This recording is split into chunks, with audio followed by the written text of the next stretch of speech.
Светлана Александровна, should we start?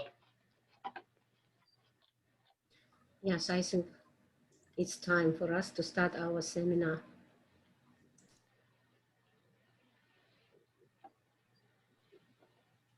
Денис Андреевич, please welcome. Dear colleagues, уважаемые коллеги, мы начинаем наш научный семинар по миротворчеству. Будет сложно переводчикам, я заранее извиняюсь, но я буду представлять наших российских участников на русском языке, да, а наших иностранных участников на английском языке.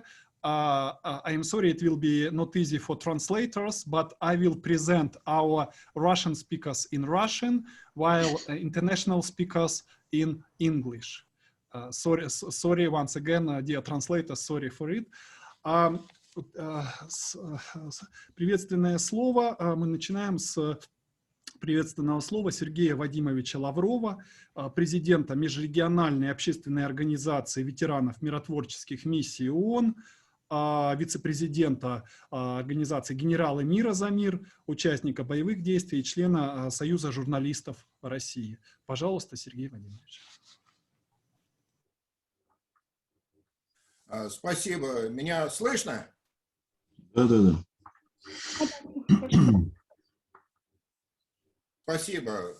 В таком случае, начиная свое приветственное слово, позвольте, уважаемые коллеги, участники и организаторы конференции, поблагодарить вас, вернее, хочу поблагодарить организаторов, прежде всего, этого научного семинара за приглашение участвовать в семинаре нашей межрегиональной общественной организации ветеранов миротворческих миссий ООН и Международного общественного объединения «Генералы мира за мир».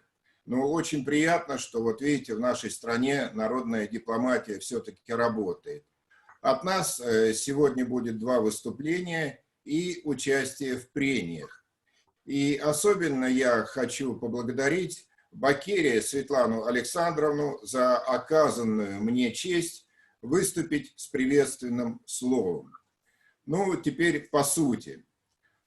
В последние годы мировое сообщество все больше сталкивается с проблемами, оказывающими негативное влияние на поддержание мира и безопасности на планете.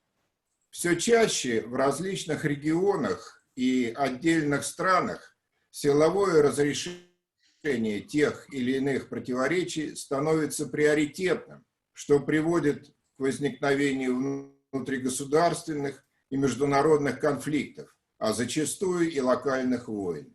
Вот почему все большее значение в мировой политике приобретают такие международные институты, как Организация Объединенных Наций, 75-летие образование которой все прогрессивное человечество отметило в прошлом году, 24 октября 2020 года. Как известно, важнейшим инструментом ООН по поддержанию мира является миротворчество. С каждым годом международное сообщество уделяет миротворчеству все больше внимания. Тем не менее, следует отметить, что миротворчество – это не панацея для решения всех конфликтов. У миротворчества есть свои неудачи в Руанде, в Сомали и удачи в Восточном Тиморе, Мозамбике, Сьерра-Леоне, Либерии. С сожалением приходится констатировать, что некоторые страны проводят политику двойных стандартов, используя миротворчество как инструмент отстаивания своих политических, геополитических, экономических и военных интересов. Ну, примером здесь могут служить события, произошедшие в конце 20 века в бывшей Югославии. Однако, несмотря на имеющиеся недостатки, миротворческие операции ООН были и остаются важнейшим элементом the most important elements of international safety dedicated мира в конфликтных и постконфликтных регионах. Начиная с 1948 года ООН осуществила 71 операцию по поддержанию мира, в которых были задействованы 3 основных компонента. Ну, первый – это международные миротворческие силы, то есть военный контингент. Второе – военные наблюдатели, теперь их чаще называют военными экспертами. И третье – гражданские полицейские. Для работы в качестве специалистов также привлекаются гражданские служащие. В операциях ООН по поддержанию мира приняло участие более 1 миллиона военнослужащих, десятки тысяч полицейских и другого гражданского персонала. В настоящее время развернуты и работают 12 миссий ООН. Из 193 стран ООН 121 страна поставляет свои воинские контингенты для проведения миротворческих операций. Основными странами-поставщиками являются Бангладеш, Пакистан, Индия, Иордания, Непал, Эфиопия, Уругвай, Гана, Нигерия и Южная Африка. Россия также является одним из активных участников миротворческой деятельности ООН. Учитывая постоянную эволюцию миротворчества, наша сегодняшняя встреча посвящена обсуждению концептуальных противоречий и открывает цикл научных семинаров по современному миротворчеству. В фокусе внимания нынешней дискуссии насущные вопросы, связанные с теоретическим осмыслением миротворчества и будущим многосторонних институтов глобального развития. И вот, основываясь на своем опыте, мне хочется отметить особую актуальность заявленной проблематики. Я сказал о своем опыте, но позвольте буквально 2 слова о себе, поскольку я человек новый на этой площадке.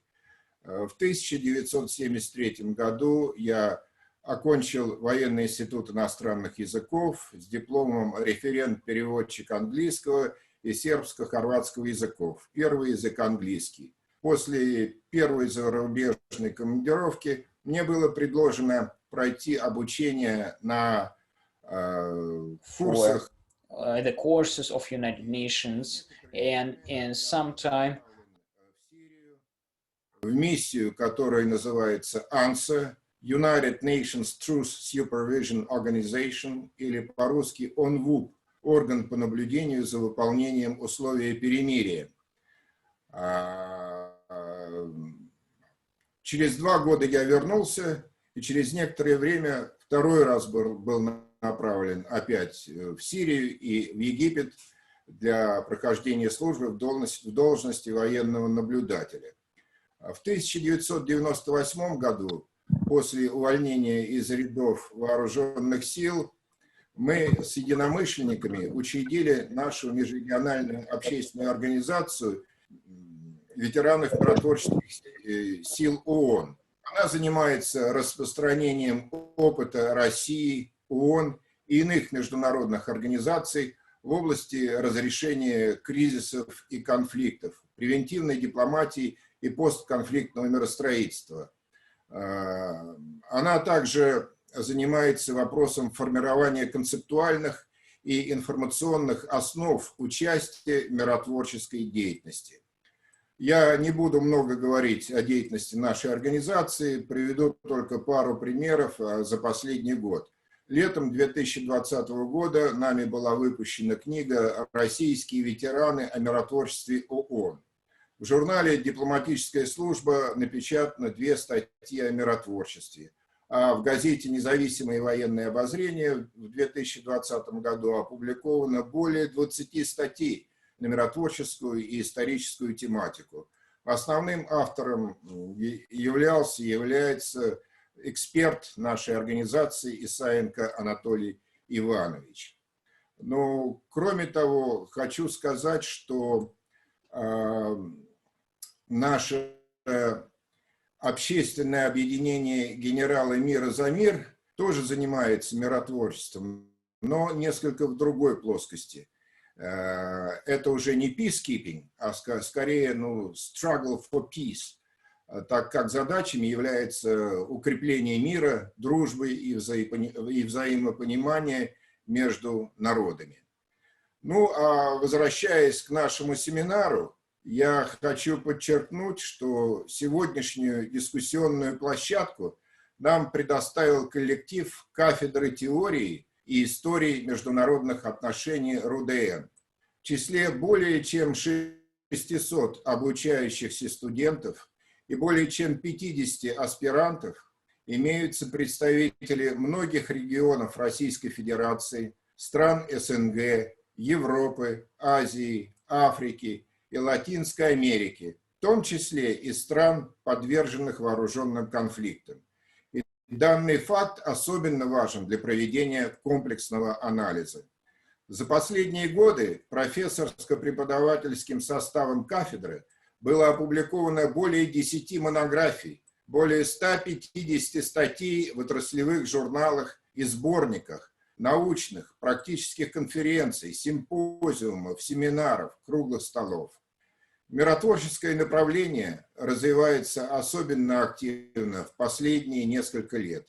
И, как известно, один из номеров вестника РУДН, серия «Международные отношения», индексируемый в международной базе как «Скопус», в 2020 году выпустил тематический сборник, посвященный новым параметрам регионального миротворчества. В этой связи хочется надеяться, что данное мероприятие станет авторитетной площадкой для обмена мнениями между ведущими исследователями и экспертами в области миротворческой деятельности на регулярной основе. Желаю всем нам плодотворной работы, всего вам самого доброго. И еще раз спасибо за честь, предоставленную мне, открыть сегодняшний семинар. Спасибо. Спасибо большое, Сергей Вадимович, за такие теплые слова. Для нас очень ценно, что мероприятия открывают именно специалисты практики. И у нас еще одно вступительное слово, также специалиста-практика, который работал несколько десятилетий военным наблюдателем ООН в целом ряде стран. И, наверное, проще даже сказать, где он не работал, да, чем в каких странах он работал. Это Юрий Юрьевич Видакас, временный поверенный в делах России в Объединенных Арабских Эмиратах. Пожалуйста, Юрий Юрьевич. Окей, слышно меня, да? Добрый день всем участникам, добрый день организаторам. Для меня, я поддерживаю Сергея как моего коллегу по миротворческому цеху и как коллегу по нашей организации. Действительно, это большая честь оказаться в столь профессиональной и представительной компании людей, которые занимаются очень, на мой взгляд, таким святым и очень положительным делом, а именно проблематикой международного миротворчества. Переходим сразу к делу, поскольку, в принципе, к сожалению, я не смогу, наверное, до конца досидеть и поучаствовать в дискуссии, мне надо просто ехать в другое место, работа меня не дает как бы продохнуть. Но, тем не менее, значит, у меня, так сказать, тема — это наши подходы 3 стран. Начну я сразу с России, как говорится, галопом по Европам. Доктринально у нас есть 3 основных документа. Это закон о безопасности, это военная доктрина Российской Федерации и это естественно, концепция внешней политики Российской Федерации. Всем известно, что одним из наших внешнеполитических приоритетов является деятельность по поддержанию мира и обеспечению безопасности на планете. Что важно, что Россия... What is also important that Russia... ядра, которые формируют новую формирующую систему международных отношений, а мы это видим, мир меняется, и сохранение и также за сохранение классических принципов миротворческой деятельности, что очень важно. В том числе со стороны ООН видна и высокая оценка работы российских миротворцев, что, собственно, способствует укреплению авторитета России. Согласно федеральному закону, это уже из области, так сказать, доктринальности, безопасности, урегулирование кризиса является одной из ключевых задач всего международного сотрудничества. И в военной доктрине России прямо указано, что страны в миротворческих операциях, в том числе под эгидой ООН, как бы должны активно действовать на этом направлении. Иногда на практике, конечно, выходит не так.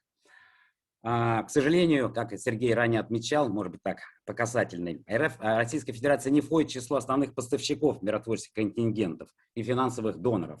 В этом мы коснемся чуть подробнее. Но, тем не менее, она состоит, так сказать, одним из, так сказать, скажем, является ключевым донором миротворческой деятельности ООН, все-таки она в десятке. Там есть разные направления, и в том числе гуманитарные составляющие. И мы участвуем, помимо взносов, мы участвуем также в фонд миростроительной деятельности этой организации. В концепции подтверждено еще раз от 2016 года, собственно говоря, это основной документ, о котором мы руководствуемся как дипломаты в своей деятельности и, собственно говоря, военные наблюдатели, что Россия намерена участвовать именно в международной миротворческой деятельности и вносить активный вклад, особо подчеркиваю, в укрепление превентивного антикризисного потенциала ООН. Формулировка очень умная и выверенная. Решение о направлении контингентов, переходим к практике за пределы страны, сроки принимается президентом.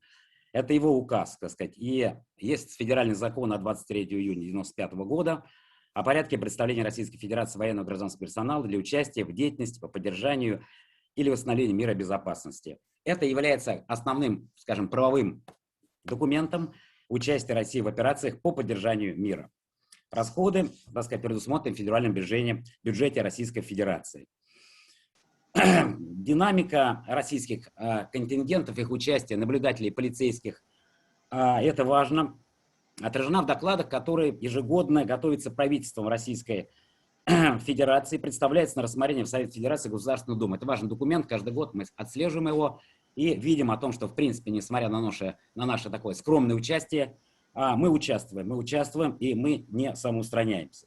Отметим, что по контингентам с 2005 года началось формирование нашей знаменитой 15-й отдельной мотострелковой бригады, которые, так сказать, военнослужащие, которые проходили специальную подготовку для участия в операциях по ООН под эгидой ООН.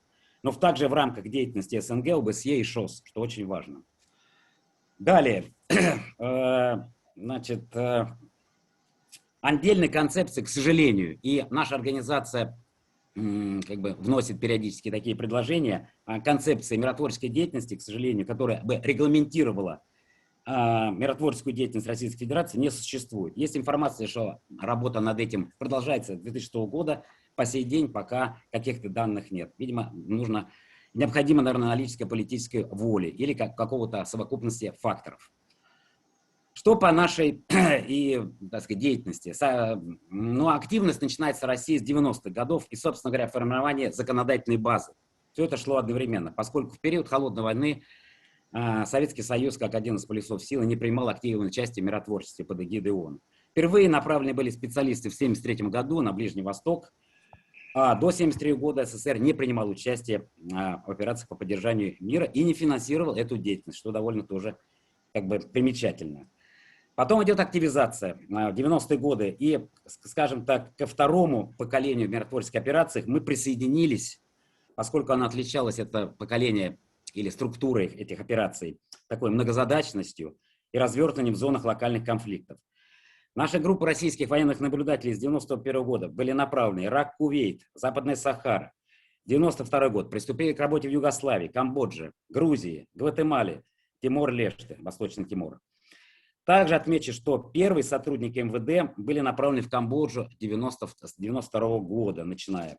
И с тех пор сложилась именно в МВД как бы система подготовки на базе там центр есть в Домодедово, по институту повышения квалификации, и очень качественная подготовка идет, на мой взгляд, если я не ошибаюсь, по моей информации, подготовлено больше 500 специалистов, которые очень успешно выполняют свои миссии в качестве гражданских полицейских миссиях, и 350 иностранных граждан, что, в принципе, тоже важно. На январь 2021 года, как уже Сергей отмечал, по количеству наблюдателей мы занимаем 10-е место, а вот по количеству контингентов в 8 миссиях мы участвуем, только 71-я строчку из 121. Мы направляем сегодня это наблюдатели ООН, офицеры штаба, офицеров штабов и гражданских полицейских. 3, грубо говоря, составляющие. О проактивизации я уже говорил. Надо отметить о том, что по контингентам, значит, сфера наших, скажем, активностей и посылки контингентов уже распространилась на Югославию, Камбоджу, Мозамбик, так сказать, наблюдатели, а с января 94 и на Руанду. То есть мы пошли в Африку и стали активно участвовать. 92 года впервые мы приняли участие, наш контингент, а это именно российский 554-й отдельный пехотный батальон, который, по-моему, получил название Русбат, численностью порядка 900 человек. Он, значит, так сказать, в бывшей Югославии прибыл и начал свою деятельность. Вот с января по июнь, с января 96 года по июнь 2003 отдельная воздушно-десантная бригада в составе оперативной группы Министерства обороны, это численность порядка 1500 человек, принимала участие вот в миротворческой операции в составе национальных сил по выполнению соглашений в Боснии и Герцеговине. То есть, в принципе, на Балканах наше участие и началось. Всего же за 40 лет о существовании ООН было проведено 13 операций миротворческих и таких ОПМ отдельных. И с 1988 года было инициировано 58 новых операций, которые уже превысили по масштабам и количеству ранее действующие операции по поддержанию мира. Следует отметить наше участие и наших российских авиационных групп. Это пойдет как контингент. Это перевозка личного состава. Это высадка, так сказать, групп быстрого реагирования. Это и патрулирование. Это переброска личного состава. Это все медиваки, казиваки, то есть это переброска и эвакуация раненых. Это, так сказать, обеспечение поисково-спасательных операций. Ведение воздушной разведки, патруль и наблюдение.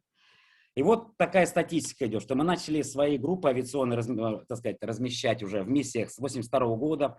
Это Ливан, затем Камбоджа, бывшая Югославия, Ангола, Сьерра-Леона, в Чаде. И завершает эту картину в течение 6 лет стоял контингент. Вот эта российская авиационная группа, сокращенно РАК, и в составе 8 вертолетов, и там порядка было 120 человек личного состава. Это в Судане. В 2012 году она была выведена оттуда. Собственно говоря, бесценный опыт. Он в любом случае требует глубокого изучения, то, что получили наши и наблюдатели, и полицейские, и как они действовали в этих условиях. И, конечно, это требует какого-то, скажем, отдельного осмысления. Что еще можно отметить в этой связи? Кроме того, вот подготовка у нас началась, в принципе, мы готовим и иностранцев еще на наших курсах. У нас были базовые курсы, которые Сергей окончил, и это курсы «Выстрел», где готовили, так сказать, в течение 2 месяцев наблюдателей ООН, а также в Домодедово, как я отмечал, готовят полицейских специалистов. Из 96 года на курсах «Выстрел», а сейчас уже их перевели в составе общевойскового центра, общевойсковой академии, их перевели на Рафаминск, и там тоже обучаются иностранцы. Еще один момент. Гендерный вопрос, он сейчас везде на повестке стоит. Так сказать, кто им только не занимается, только ленивый. Но несколько лет назад, пару лет назад, у нас какой-то, можно сказать, как прорыв. Министерство обороны сделало набор именно, значит, офицеров, девушек, женщин, которые сейчас успешно несут миссию, сейчас разбавляют, так сказать, наши контингенты. И это, конечно, большой шаг вперед, поскольку вы все знаете, что в ООН гендерный вопрос, он стоит на первом месте. Вы подаете аппликацию на вакансию, вы мужчина и вы женщина. Возьмут, конечно, женщину. Хотя прямо это не указывается, но тем не менее практика такая есть. Необходимо отметить также нашу ответственность за поддержание мин на пространстве СНГ.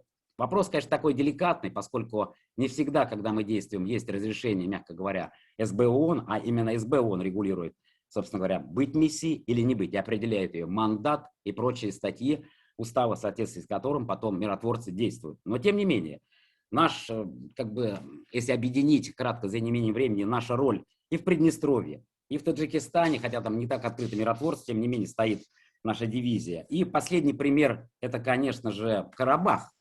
вот та самая 15-я, так сказать, подразделение, 15-я бригада, она была четко дислоцирована, и четко, в общем, мы показали мобильность, мы показали готовность. Можно по-разному к этому относиться, но те, кто побывал в миссиях, те, кто видели, насколько люди страдают после того, как прошла война, сколько количество умалишенных, больных ходит, потому что это действительно страдание. How many people suffered and injured. В лучшую сторону, в качестве такого миротворческого, именно благородном, то они поймут о том, что, конечно, мир лучше, чем война. И то, что наши посреднические усилия в Карабахе, я еще не смотрел отклики на как бы и западных, и наших аналитиков, они уже есть, просто за неимением времени и нехватки его. Это говорит о многом, о том, что Россия выступила миротворцем. И наши миротворцы сейчас несут, в принципе, собственно говоря, схожие функции, точно так же, как выполняют контингенты, только, скажем, в интересах наших соседей. И вот в ноябре, конечно, это был прорыв, то, что была переброска. То есть у нас есть и средства, и силы. И, собственно говоря, эта бригада пригодилась именно в хорошем плане этого, в смысле этого слова. Миротворчество, в том числе в плане ОДКБ и СНГ, тоже я не буду развивать, но тем не менее это заслуживает внимания, потому что отдельная тема не всегда она признается, поскольку есть вопросы по ее легитимности, но тем не менее, в общем-то, это шаг в копилку, поскольку мы выстраиваем свою стратегию, свою концепцию в соответствии как бы с нашими национальными интересами. И, конечно, соседи, их интересы мы должны учитывать. Переходим к Китаю. Ну, Китай является лидером, участвует в 8 миссиях, если сравнивать с P5, с постоянными членами Совета Безопасности. И он направил, вот, так сказать, порядка 2500 миротворцев. Это резко отличается от всех, скажем, крупных держав, мягко говоря. Это и военнослужащие контингента, порядка там 2000-1851 офицеры штаба. Он занимает 9-е место по количеству контингентов, что это очень высокое место однозначно. Кроме того, Китай, как бы, он растет и вырос за прошедший период, скажем, 30 лет.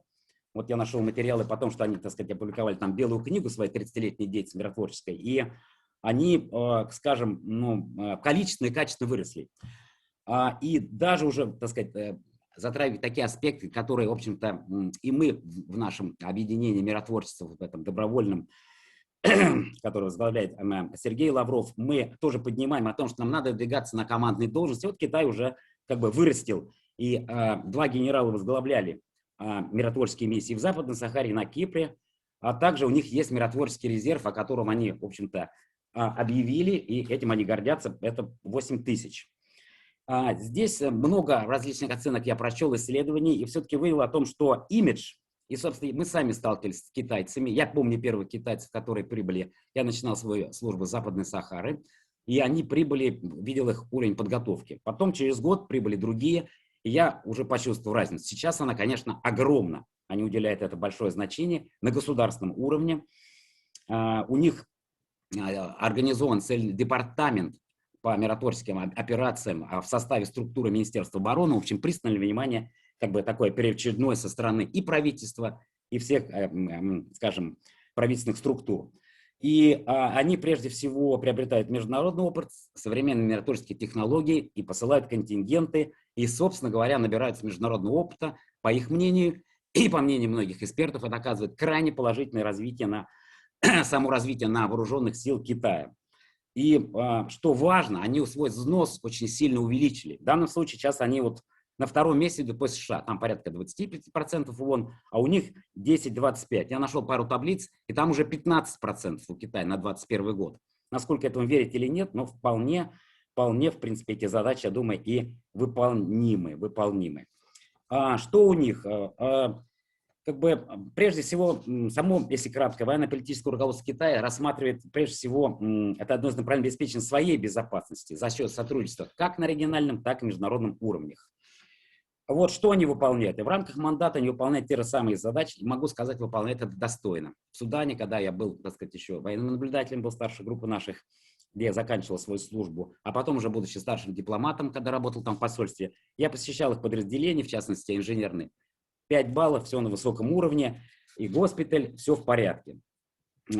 Вот издана белая книга в 2015 году по национальной обороне, где основополагающие принципы заложены, как я уже отмечал, что это как бы новый исторический период. Вот так они подходят. И армия должна эффективно задачи выполнять по защите мира, как они пишут, в регионах и во всем мире.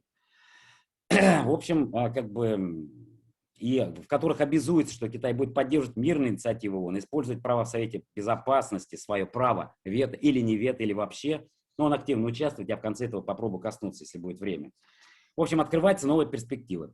В том числе Китай пересмотрел свои подходы, у них более современные к участию в миротворческой деятельности, учитывая традиционную позицию Пекина, здесь очень важно отметить, это вопросы национального суверенитета и не вмешательства во внутренние дела других государств, которые соответствуют полностью 5 принципам мирного сосуществования.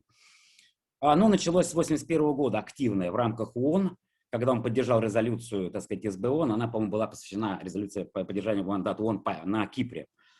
А уже в следующем году, в 1982-м, он принял, так сказать, участие в финансировании миротворческой операции. Связываются, так сказать, именно изменения в Китае. Многие исследователи связывают и наши зарубежные с приходом к власти Дэн Сяопина с 1988 года. Именно этот тренд пошел, как бы стали направляться специалистов в миссии, увеличили количество наблюдателей, подняли качественно подготовку. И вот в 2015 году председатель КНР Си Цзиньпинь объявил о том, что создание, так сказать, вот этих резервных миротворческих сил численностью 80 тысяч человек и подготовки 2000 миротворцев. Объявил об этом, сделал такой анонс. Собственно, это очень такое большое объявление с далеко идущими планами. Вот такие данные, как китайцы участвуют, они действительно трудолюбие, высокая дисциплина в контингенте и прочее, прочее. Причем они были не замешаны ни в одном скандале, которые разрывали там времени от времени, к ним тоже надо относиться с осторожностью, мало ли что напишут, но тем не менее. Почти 9 тысяч дорог, километров автомобильных, 207 мостовых эстакад, обезврежено 9 тысяч противопехотных мин, 600 тысяч тонн грузов, оказана медпомощь 80 тысяч мирным жителям. То есть, короче, в общем, по полному спектру они работают над свой имидж и как бы достойно это делают. Как я отметил, что с 2003 года они уже как бы резкое увеличение отмечается их участие, они уже наравне участвуют с контингентами. И сейчас они уже второй вкладчик после Соединенных Штатов, финансовый, скажем, спонсор Организации Объединенных Наций. Ну что еще? Крайне важный партнер миротворчества, это однозначно, поскольку он обладает большим экономическим, политическим и культурным весом. И имиджевая часть, она всегда была, от нее как бы никогда это дело не убывало. Подчеркну, что он, может быть, поскольку, скажем, самые такие рискованные миссии находятся в Африке, самые такие животрепещущие, то он, в общем-то, активно участвует в миростроительной деятельности в самой Африке. Африканский бизнес там порядка уже 100 миллиардов. И была одна из теорий о том, что это привязано их размещение контингентов там, где именно китайцы ведут бизнес. Можно с этим соглашаться, можно нет. Надо отслеживать такой тренд. Но, тем не менее, репутация у них очень хорошая, у китайцев. И как бы командованию никаких никогда претензий не было. Единственное, что некоторые исследователи отмечают их некоторую ограниченную мобильность. Мобильность и то, что они обладают средствами. Я думаю, что это... Да. Сейчас я быстренько пройдусь по американцам и потом поблагодарю. В общем, Китай как бы это лидер среди P5. И быстренько по американцам. Здесь совершенно другой подход. Я потом попробую сравнить. Американцы участвуют в 7 миссиях, занимают 80-е место по количеству персонала. Всего 30 миротворцев. Вот как раз Анатолий Саенко, уважаемый наш ветеран, который делает статистику, я, собственно, обновил на 2021 год. У них широко представлены гендерное представительство, так сказать, такой гендерный фактор. Даже у них поспреды при ООН, ну там упоминался Великобритания и США, это уже женщины традиционно, причем как бы уже некоторый раз подряд. Что у них по подходам? У них регуляция совершенно однозначная. Они исходят собственно, из национальных интересов, по полной задействуют свои внутренние документы и, естественно, супердержава, никто с этим не спорит.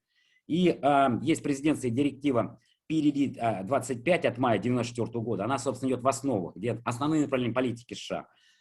Значит, где указывается, опять-таки, ну, не то чтобы там глория штатам, но тем не менее, что США обладают ресурсами, что, значит, как система управления выстроена, о том, что, и это многие наблюдатели отмечают, что, в принципе, и я беседовал с американцами, я видел их и в Западной Сахаре, и в Ираке, и в Кувейте в миссии, о том, что для них верховенство является все-таки национальное командование, что, в принципе, идет в разрез с ООНовскими документами. Тем не менее, все это отмечали. Оперативное руководство принципе, они имеют вот в этом плане особенности, что как бы они могут обращаться и туда, и сюда. Вопрос, конечно, юридический.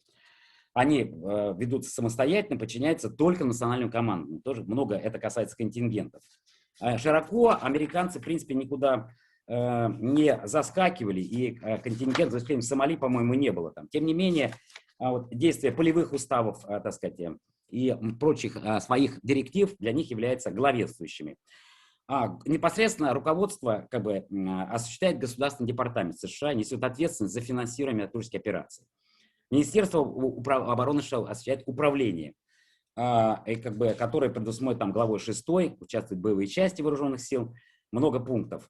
Фактически, как бы, вот в США сложился следующий механизм принятия. Президент предварительно консультируется по этому вопросу с ведущими членами Конгресса. Согласно закону о военных полномочиях, есть такой закон. Затем уведомляет о законодателе о своем решении. Дальше Конгресс утверждает решение путем принятия резолюции. Собственно, схема, отмечу, схожая и у нас, как бы, в каких-то, так сказать, по каким-то пунктам. И далее, так сказать, 94 год, полевой устав, миротворческие операции, наставление штаба и проведение миротворческой операции. Вот такие регуляции.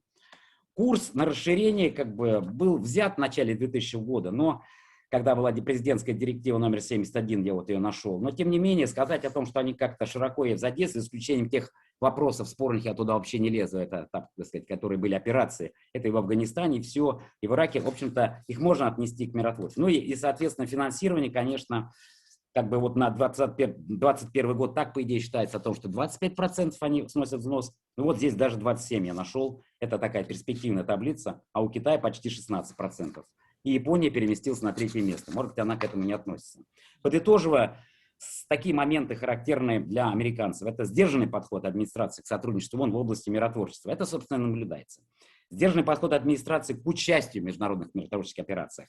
Они растратятся из видов операций ограниченного масштаба по регулированию, скажем, сравнительно небольших конфликтов. Ну, уже оценка такая местная. И в том числе максимально всегда подчеркивает именно многоцелевой характер американских военных контингентов, которые быть должны к одновременному проведению и миротворческих, и боевых операций.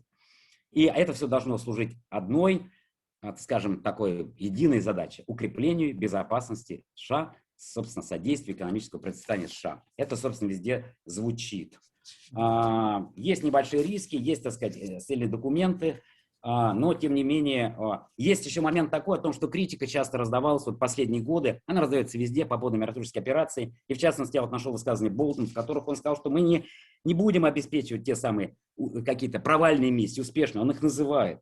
Я считаю, возможно, это перебор, они, конечно, имеют право на свое мнение, это понятное дело, как суверенная страна, о том, что они не будут кормить их там, то есть, так сказать, мы не будем давать им какие-то там законные основания для этого, когда он был еще советником национальной безопасности. И ему вторит, в принципе, и министр обороны Джим Маттис, который был в то время, это 18-й год, как бы они обвинили, в частности, вот Минурса, это миссия в Западной Сахаре, о том, что референдума нет, зачем, так сказать, выкидывать деньги, так сказать, и поэтому, соответственно, нечего нам там и делать.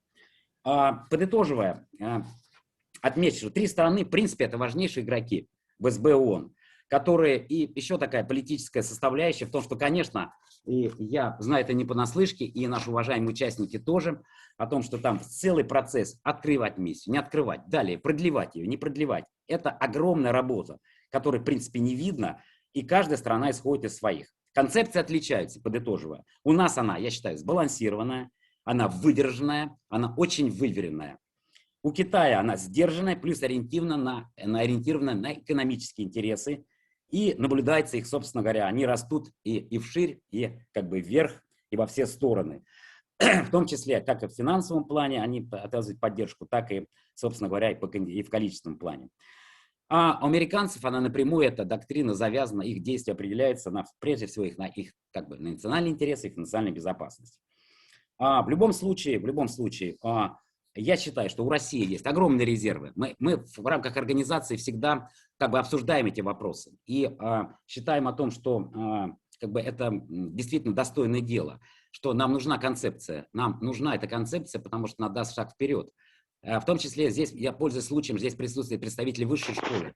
Вы же преподаете, вы общаетесь со студентами. И я считаю о том, что давно уже назрела необходимость создания какого-то, ну, или научно-исследовательского института, который бы занимался только бы вопросами мира. Сейчас, подготовив своей диссертации, если здесь Сергей Валерьянович Костельянец, я его приветствую, это мой руководитель, я не успеваю делать, поскольку здесь, так сказать, работа у нас жарко в прямом переносном смысле. Но, тем не менее, надо как-то, я много выступал в своих перерывах между поездками и понял, что студенты, в принципе, о миротворчестве, ну, знают довольно мало. А ведь у нас много вузов, где есть дисциплины, где преподаются международные языки. В этой связи я обращаюсь к вам, может быть, как бы такой как бы сигнал, может быть, будет получен, и мы как-то, я считаю, что это достойно выделения как отдельной дисциплины для преподавания. И еще раз хочу поблагодарить организаторов, Бакерию, Светлану Александровну отдельно, хочу поблагодарить переводчиков отдельно, это очень тяжелый труд. Все это будет полезно, прежде всего, для моей диссертации. К сожалению, я не смогу ни ответить ни на вопросы, ни поучаствовать или задать свои неудобные вопросы. Но, тем не менее, я послушаю запись с большим удовольствием и отмечу важность, как уже Сергей говорил, этих семинаров. Это приближает точки зрения. Спасибо огромное интернациональным нашим участникам, потому что это довольно редко. Мне приходилось принимать участие, когда есть время, и это заслуживает, как бы, это дорогого стоит. И как бы, finally, я хочу пожелать вам, прежде всего, в пандемии крепкого здоровья. Если вы еще не привились и вы не болели, прививайтесь. И, вот, так сказать, всего вам доброго пожелать.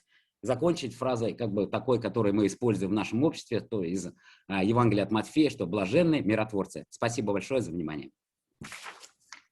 Спасибо большое, Юрий Юрьевич. Вы очень такую комплексную картину дали, такое именно программное выступление получилось. У нас есть... Значит, участники и еще из России, да, вот у нас Владимир Федорович Заемский тоже подключается сейчас, вот, у нас есть участники из США, тоже они, скажем так, от США скажут тоже, да, их позицию, вот, у нас, конечно, нету, вот, Светлана Александровна, надо нам будет тоже думать по поводу Китая, да, вот, что основной игрок тоже, да, и они вот в 2020 году тоже, да, белую книгу опубликовали, да, вооруженные силы Китая, 30 лет участия в миротворческих операциях ООН. То есть отдельную, да, книгу именно по миротворческим операциям. То есть это концепция, грубо говоря. Да. То есть это вот такой серьезный очень шаг. Вот, ну, наверное, мы техническую информацию, наверное, озвучим. Да, вот еще раз, да, Никита Сергеевич, пожалуйста, да, по переводу, да, и... Well, thank you very much, Professor Dekterev. So once again, a reminder concerning the technical issues. The main issue here is the translation or interpretation. For interpretation, all the speakers, please click on in the right bottom corner. Please click on the button interpretation. It's looking like a globe. Then select the language English for English speakers, Russian for Russian speakers, and then mute the original sound to listen to only the interpreter. And next, the other thing is screen sharing. Screen sharing is also important. Now the screen sharing is enabled for the speakers. If you want to share your presentation, please click on the green button and next select the presentation. It should be already opened at the computer, and then start demonstrating your presentation. И для русскоязычных спикеров еще раз, да, для перевода, пожалуйста, нажмите кнопку «Перевод» в правом нижнем углу на панели. Она выглядит как такой глобус. Нажимаем на нее, выбираем английский, да, русский, ну, в вашем случае это русский язык, да, для того, чтобы английских спикеров слышать на русском языке. И нажимаем «Выключить оригинальный звук». И тогда вы будете слышать только переводчика, да, и здесь, я думаю, все понятно. Для демонстрации экрана зеленая кнопка «Демонстрация экрана». Пока она будет выключена, да, но во время презентации спикеров мы включим эту функцию, и вы сможете запустить вашу презентацию. Спасибо. Thank you very much. I think that's it. Спасибо большое, Никита.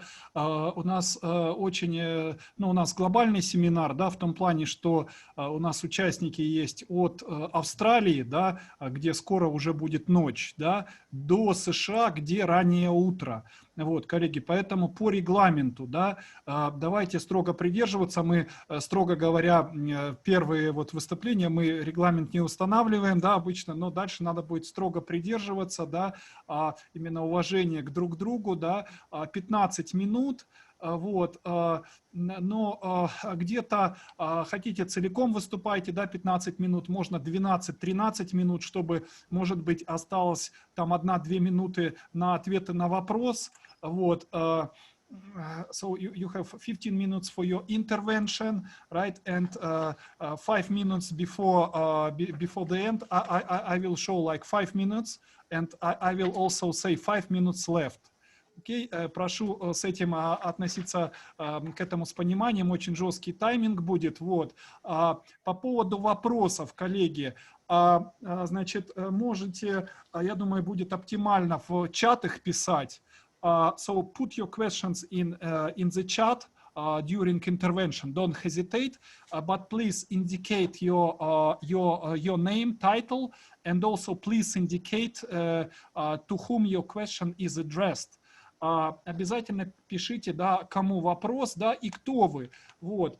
И вопросы, да, наверное, вот спикерам, да, 1-2 минуты на то, чтобы ответить на вопрос, да, а у нас будет еще дискуссия, она будет по времени где-то через 2 часа, то есть, в принципе, будьте готовы на длительные вопросы лучше в дискуссию. Плюс такая форма есть, да, если вопрос краткий, можете прямо в чате на него отвечать, чтобы у нас была такая, ну, научная дискуссия в полном смысле. Буквально 2 слова о семинаре. Спасибо огромное коллегам, практикам, которые представили. Мы, конечно, в первую очередь такими академическими вещами занимаемся. РУДН, да, в первую очередь с проблемами глобального юга имеет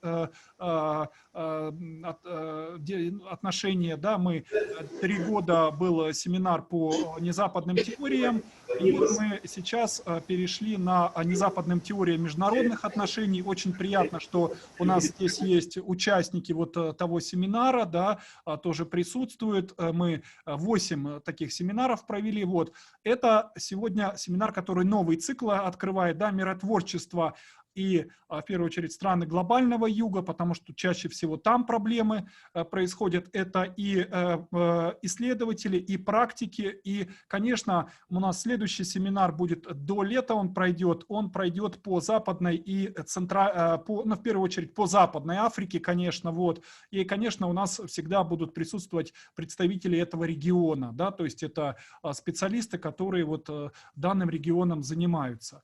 Вот. И мы переходим, у нас идет опоздание на 20 минут, мы переходим к первому нашему спикеру. С удовольствием представляю, это Владимир Федорович Заемский, это проректор по кадровой политике дипломатической академии МИД России, тоже практик, посол, чрезвычайный полномочный посол, работал 5 лет заместителем директора департамента международных организаций МИД России, докторскую защитил по миротворчеству. Это реформа ООН и миротворчество.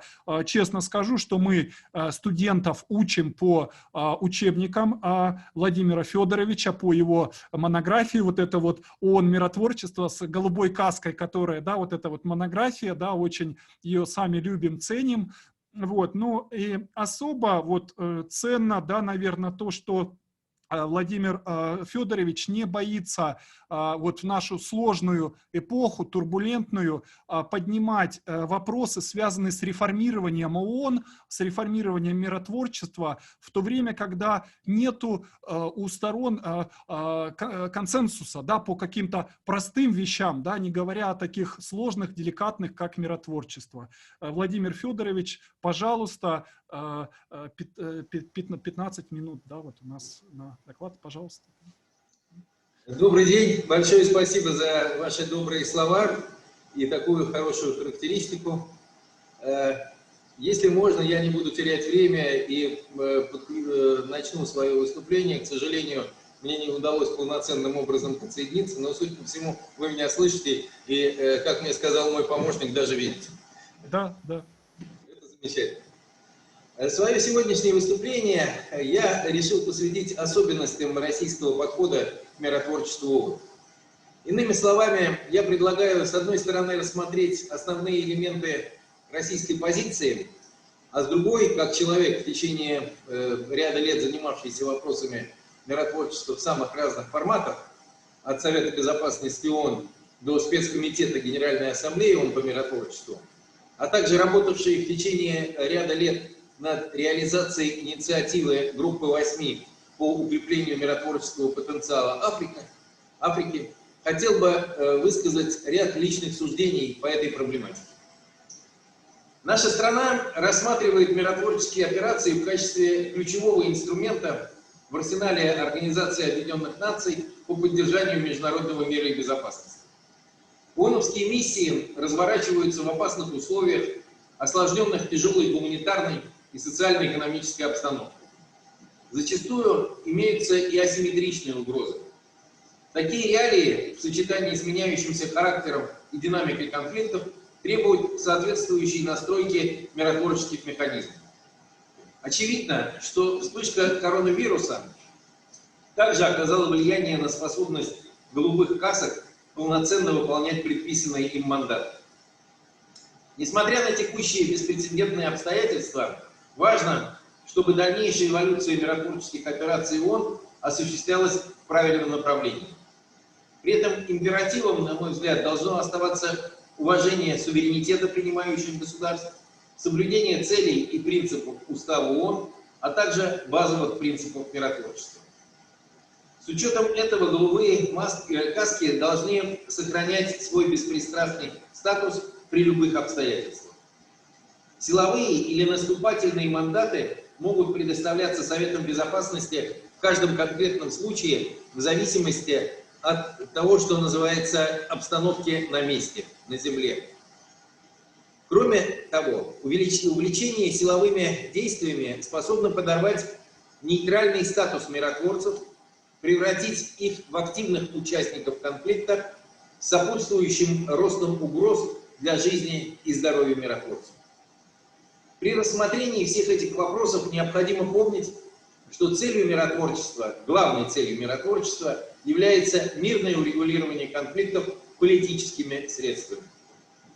Важнейшей предпосылкой для эффективности любой миротворческой операции является конструктивное сотрудничество с принимающей стороной. В условиях пандемии особенно актуальна задача укрепления мер доверия и обмена информацией. Диалог особенно необходим для обеспечения своевременного доступа к жизненно необходимым товарам, медицинскому оборудованию и лекарствам для персонала ООНовских миссий, а также решения других насущных вопросов, в том числе связанных с возможным введением ограничений, необходимых для борьбы с распространением коронавируса. В этой связи российская сторона видит противоречия в позициях некоторых государств, которые одновременно ведут дело к расширению мандатов и при этом призывают к сокращению финансирования миссий и численности миротворцев. Лозунг «делать больше с меньшими затратами» может быть применим в экономической теории, но вряд ли полезен для обеспечения эффективности миротворческих операций. Оптимизация мандатов в целях обеспечения их эффективности должна сопровождаться сокращением второстепенных и непрофильных задач для миротворцев, в частности, права человеческого, социального и гендерного характера. Мандаты операций должны быть не популистскими, а ясными и реалистичными. Полагаем необходимым и дальше совершенствовать трехстороннее сотрудничество между Советом Безопасности, странами-поставщиками контингентов и секретариатом ООН для укрепления духа партнерства, сотрудничества и взаимного доверия. Такой подход лежит и в основе инициативы Генерального секретаря ООН «Действия в поддержку миротворчества», в развитии которых была разработана декларация о совместных обязательствах в области миротворчества, где содержится призыв к обеспечению тесного сотрудничества между всеми участниками миротворческой деятельности. В сентябре 2018 года Россия в числе 154 государств поддержала этот документ, но с рядом принципиальных оговорок. Так, российская сторона не согласна с выпячиванием взаимодействия операций по поддержанию мира с гражданским обществом и неправительственными организациями в ущерб сотрудничеству с национальными властями принимающего государства, не согласна с чрезмерным упором на силовые действия с отсутствием ссылок на обязательное согласование основных вопросов с Генеральной Ассамблеей ООН и спецкомитетом Генассамблеи по миротворчеству, так называемым С-34. Кроме того, нас не устраивает стремление поставить в центр мандатов второстепенные и непрофильные для миротворцев задачи в области прав человека, предотвращения сексуального насилия и гендерной проблематики.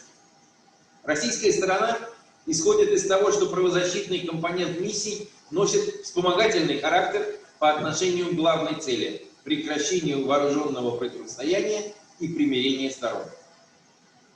Продолжают привлекать к себе внимание усилия секретариата по переводу в практическую плоскость концепции «разведка в миротворчестве». Убежден, что разведка в операциях по поддержанию мира может использоваться только для обеспечения безопасности миротворцев и защиты гражданских лиц.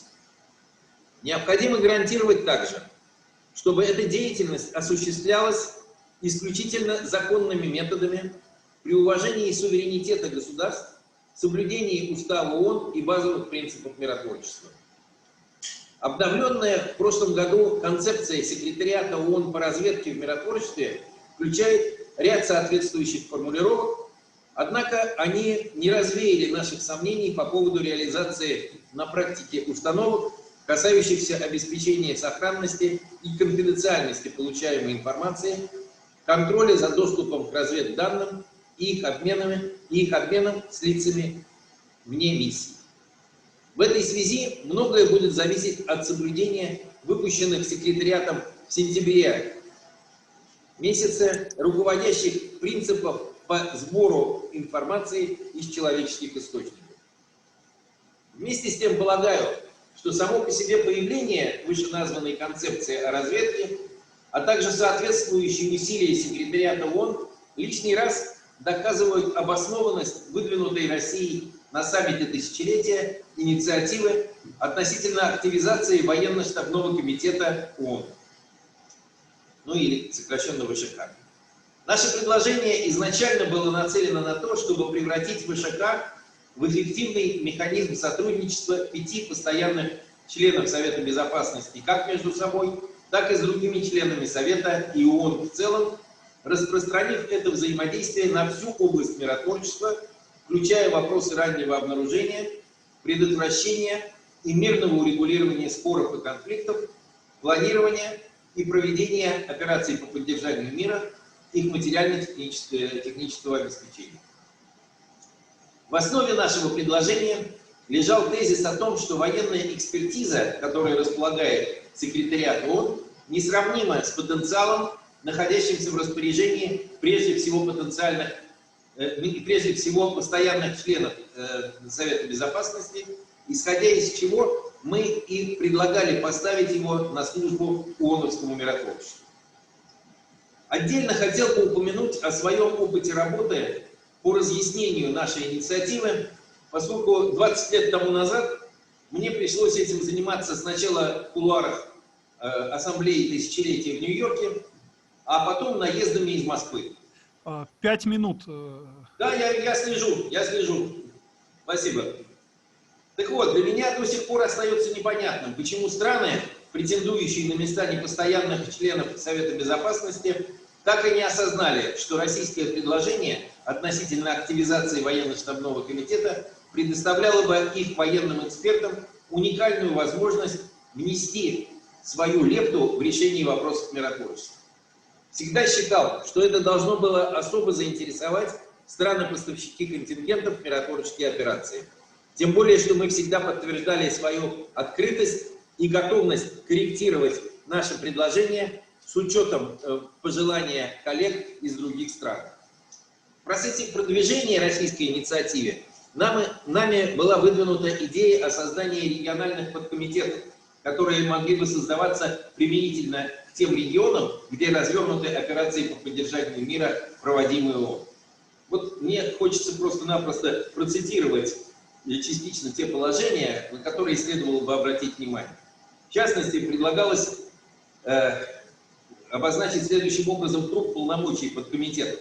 обмен информацией, полученной из национальных источников, о положении в регионе ответственности подкомитета и ее сравнительный анализ с представителями ситуационного центра секретариата ООН.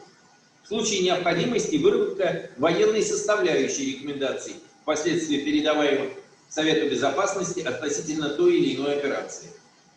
Отслеживание ситуации в потенциально конфликтных точках для своевременного оповещения Совета Безопасности и с целью применения превентивных действий.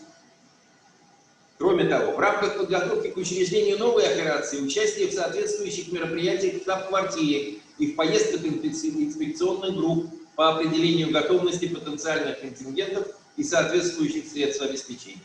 И, наконец, проработка различных аспектов.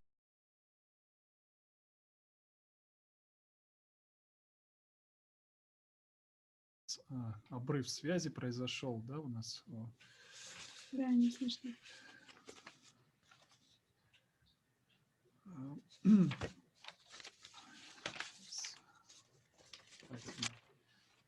Подождем, да, Владимир Федорович, если выйдет на Звук, связь. что ли, отключился сейчас? Да, звук отключился, да, вот. Просто повтор на микрофон нажмите, пожалуйста. Владимир Федорович, с левой стороны маленький такой микрофончик. Можете нажать на него? Где прекратился звук? Объясните мне, пожалуйста. Все слышно, все. Да, все слышно. Нет, а где я прервался-то? Скажите. Ну ладно, я повторю последнюю фразу. Считаю, что эти вот элементы, на которые я обращал ваше внимание, элементы нашей инициативы относительно активизации ВЖК, убедительно свидетельствуют об актуальности нашего предложения, хоть оно и было внесено более 20 лет тому назад.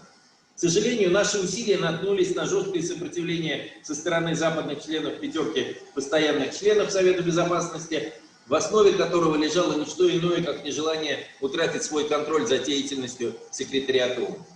Справедливости ради необходимо ответить, что есть основания для того, чтобы адресовать упрек и самим себе. Ведь поначалу мы проявили большую активность, вели проработку идей по детализации этого предложения, жестко настаивали на фиксации нашей инициативы в официальных документах ООН, вели двусторонние консультации с англосаксами, а потом фактически свели на нет все эти усилия.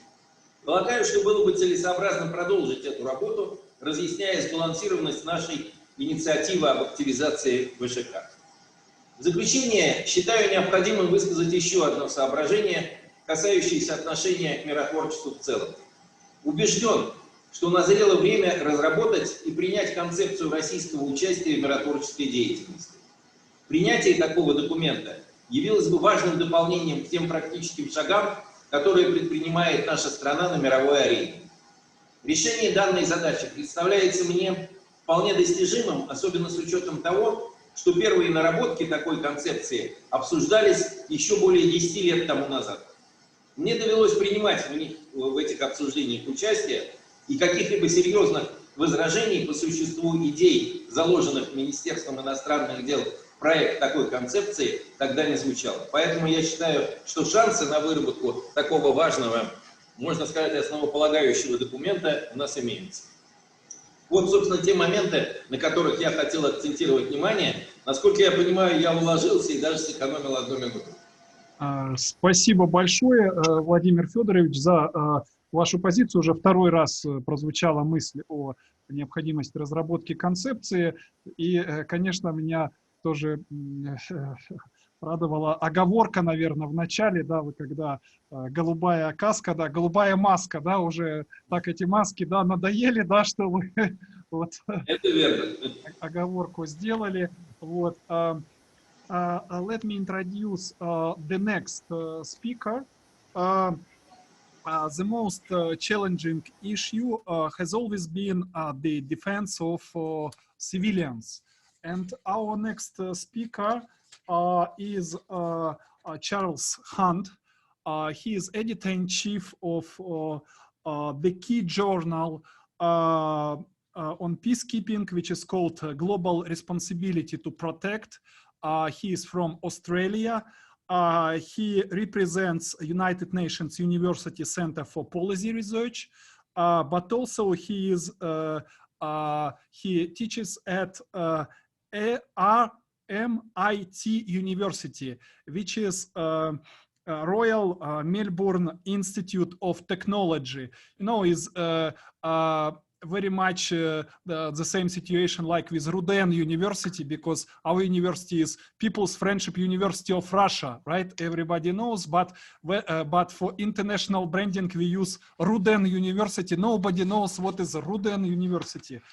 And for us is also your intervention is very valuable, because you also have a special focus on global South countries, on peacekeeping in Southeast Asia, Africa, and in post-colonial states.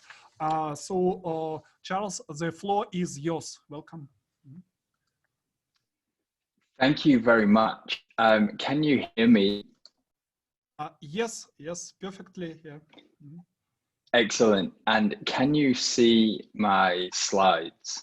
Yes, we do. Excellent. Then so far, so good.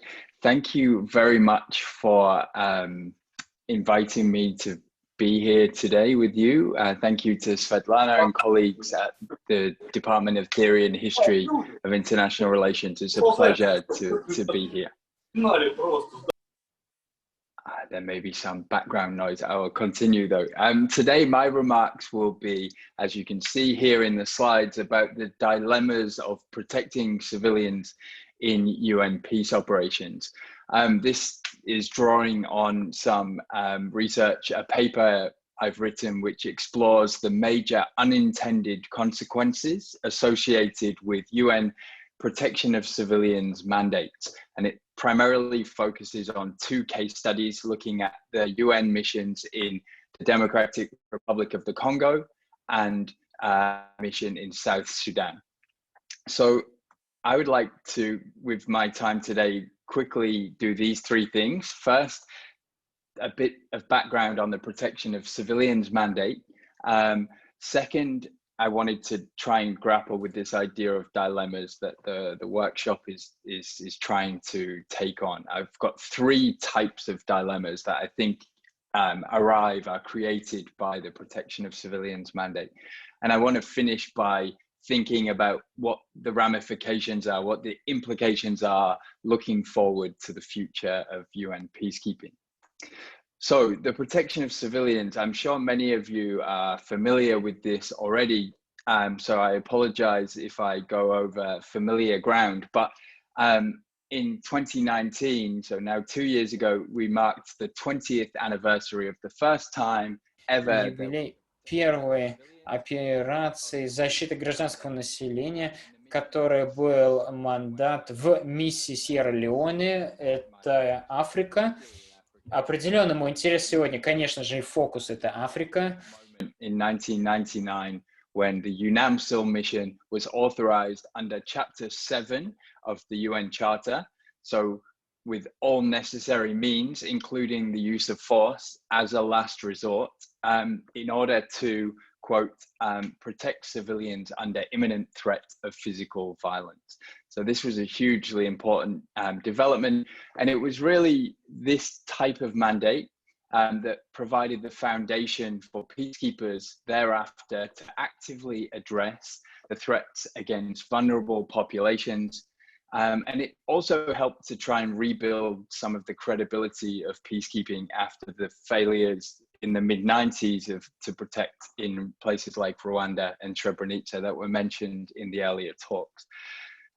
Over the past 2 decades, there's been lots of challenges and lots of difficulties with this mandate, but there's also been an increasing degree of institutionalization at the UN. So we've seen the peace operations bureaucracy grow its policies, its doctrine, and its training on protection of civilians. So this has become increasingly institutionalized.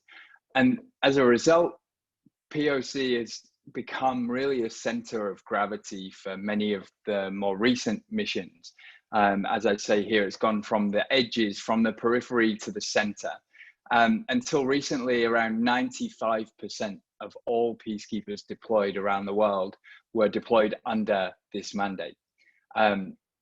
it's also reached the point where there's kind of a de facto yardstick. The key measure of a mission's performance is often how it does in protecting civilians, irrespective of whether that's a reasonable expectation or not. The last point here in this slide is that the research recently that's been published seems to suggest that peacekeeping is actually quite good at doing this, despite the stories we hear about and the failures. So a number of studies in recent years have shown that peacekeepers are having quite a positive influence, that the presence of peacekeepers correlates to a reduction in violence against civilians, particularly from attacks by armed groups, non-state armed groups. And actually, a more recent study suggests that actually, if you just have more peacekeepers, a bigger presence actually equates to a bigger protective effect. So this seems like quite a good success story on one hand. There's been this growth in institutionalization and some good outcomes according to the research. But what I wanted to focus on is what some of the unintended consequences might be. And the way that the protection mandate has been conceptualized and implemented in the field has led to a number of these unintended consequences. And they ultimately point to a few dilemmas. So I'll move on to 3 dilemmas. The first, and these are put in quite simple terms, but in order to communicate this in a short amount of time, each of these dilemmas, I should say, should be understood as either, on the one hand, a trade-off between short-term and long-term outcomes or gains. So on the one hand, this trade-off between short-term and long-term. On the other hand, that they present tensions between protection of civilians on the one hand and other core aspects of the UN's work in that particular country. So this first one is about the protection mandate leading to a substitution effect, really as a substitute for the state. So the arrival of protection of civilians as a major priority for these missions, in many of the large UN missions at least, can create this paradox. The more successful that the UN is at protecting civilians, the less incentive there is for the host government to assume its primary responsibility to protect its populations. And it still retains that primary responsibility whether peacekeepers are there or not. So we can think of examples from South Sudan. So during the South Sudanese civil war from 2013 onwards, the UN took over almost all of the protection responsibilities for hundreds of thousands of civilians who fled into the UN bases, channeling humanitarian and other services to them. And while that was entirely necessary at the time, and I wouldn't say anything other than they should have done that, it also created this set of conceptual and practical challenges for the UN. At what point do they, or will the primary responsibility for those civilians revert to the host government? How can the mission create incentives for people to return to from those sites to their places, their original homes, when the government has shown very little interest in protecting them? So while that situation in South Sudan is quite unique, and the protection of civilian sites there are a unique phenomenon, the tendency for the UN to substitute for the state, this dilemma I'm mapping here, is not unique to South Sudan. So in Congo, for example, MONUSCO, the large multidimensional mission there, its prioritization of protection of civilians over a long period of time has actually perpetuated a lack of accountability on the part of the Congolese government to take responsibility for its own populations, a sort of complacency when it comes to protecting its own citizens. So the protection of civilians mandate can create this dilemma, this first dilemma for mission leaders, where they have to balance their commitment to protection, providing protection, with the efforts to encourage the host state to live up to its primary responsibilities. The second dilemma is really this idea about doing the mission, on the one hand, doing comprehensive protection, while at the same time negotiating and maintaining host state consent. One of the previous speakers talked about the key principles of peacekeeping. Well, one of the core principles is about the consent of the major parties. It's a legal requirement also for missions to be present in any country. In most mission settings, particularly the large stabilization missions around today, we see this means that the UN will operate closely with state security services. They'll conduct joint patrols, co-locate with troops and police, selecting targets even for joint operations, as in the Forced Intervention Brigade in Eastern Congo. And so while this is seen, this partnership with the host government is seen as a really expedient way to ensure continued consent, which is essential, it's also quite a pragmatic way to avoid accidentally targeting state actors, by the way, in offensive actions. But it becomes impossible. Thank you, Denise. Thank you. It becomes impossible in the circumstances when the state itself and its security services are the main threat to civilians. So I won't go into great detail because of time, but the examples we can think of, I've mentioned South Sudan, where the state security forces were pursuing unarmed civilians into UN bases, quite a clear case. But also in the Congo, particularly in that period in 2016 to 2018, a constitutional crisis. And during that period, the state was responsible for more than half of the human rights violations in the East, despite there being hundreds of armed groups roaming in that area. So for the UN to interpose between the state and vulnerable civilians might well fulfill this protection mandate, but it would certainly run afoul of the principle of consent. So to summarize this dilemma, the protection mandate can create a dilemma for the missions and mission leadership who find themselves weighing a trade-off between, on the one hand, pursuing the POC objectives of the Security Council, and on the other hand, maintaining a constructive working relationship with host states, neither of which is sufficient alone. You kind of need both of those things. So the last dilemma, with the time I have left, quickly, this is the idea of a protection mandate displacing or happening at the expense of pursuing a more durable peace, a sustainable peace. Very quickly, the overriding focus on protection of civilians can mean that UN missions get sidelined in the political process, this broader peace process that might be underway, that the missions are often there to support. So it's particularly the case when conflict is ongoing or where a peace agreement hasn't really stuck yet. In these cases, as I have in the slide, protection of civilians becomes a bit of a holding pattern. And it can be a very expensive holding pattern when it costs about $1 billion for one mission to last for a year in a place like Congo or Mali, perhaps.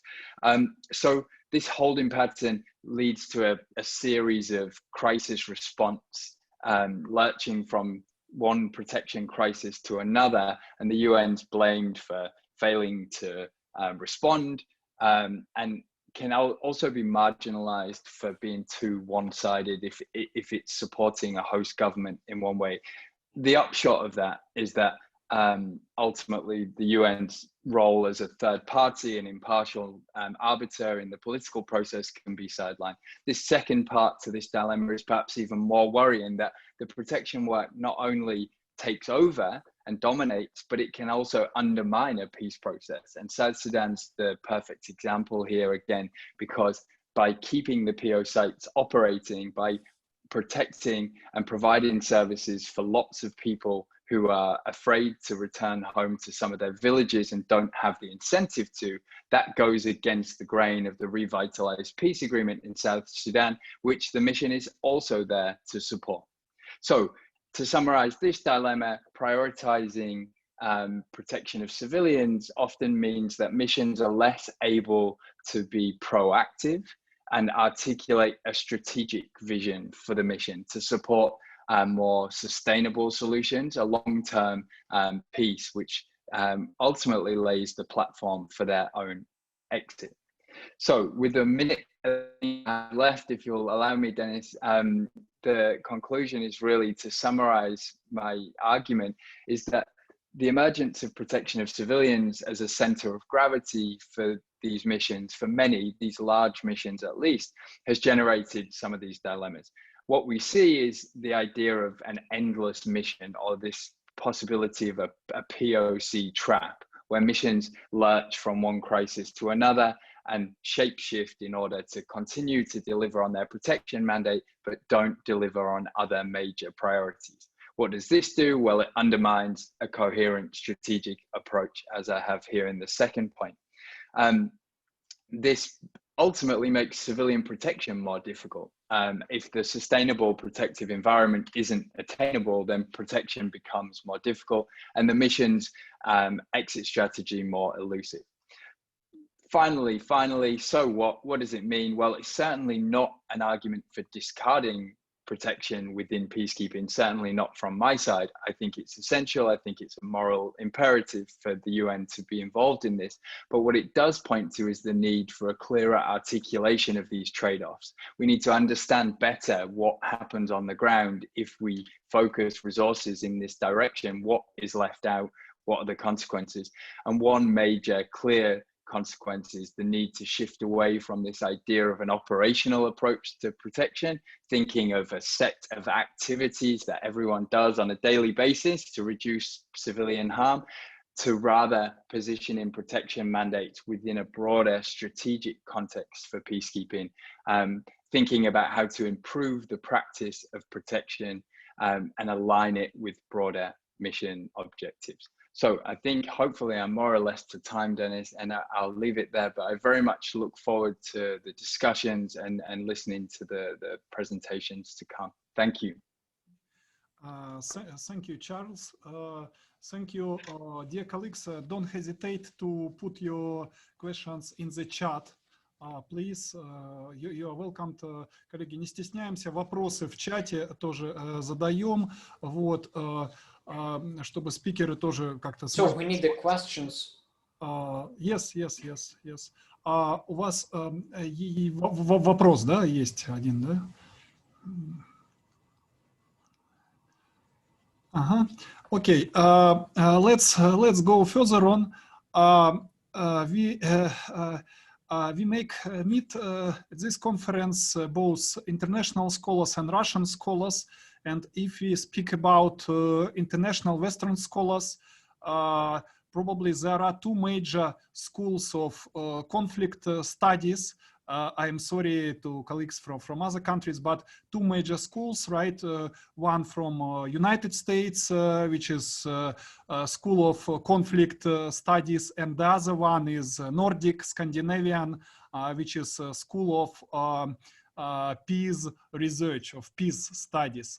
And we are lucky we have representatives of both schools, and they will present their reports now.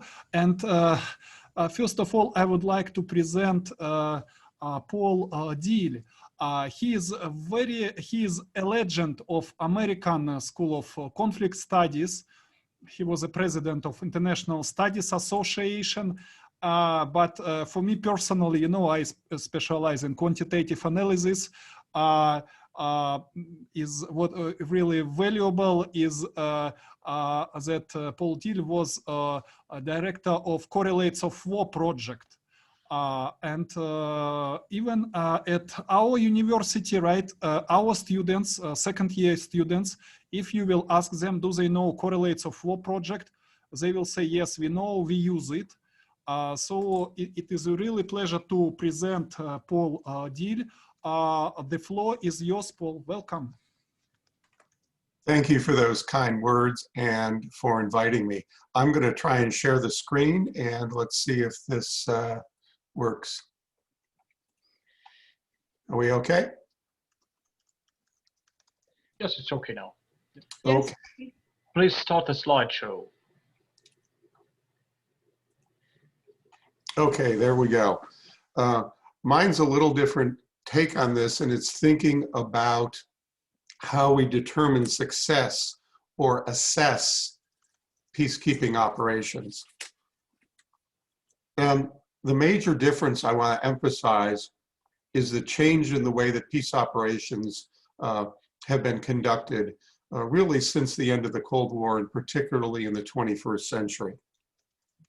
Now, traditionally, analysts, both as scholars as well as those at the UN and in national militaries focus only on what I would call one mission of peace operations.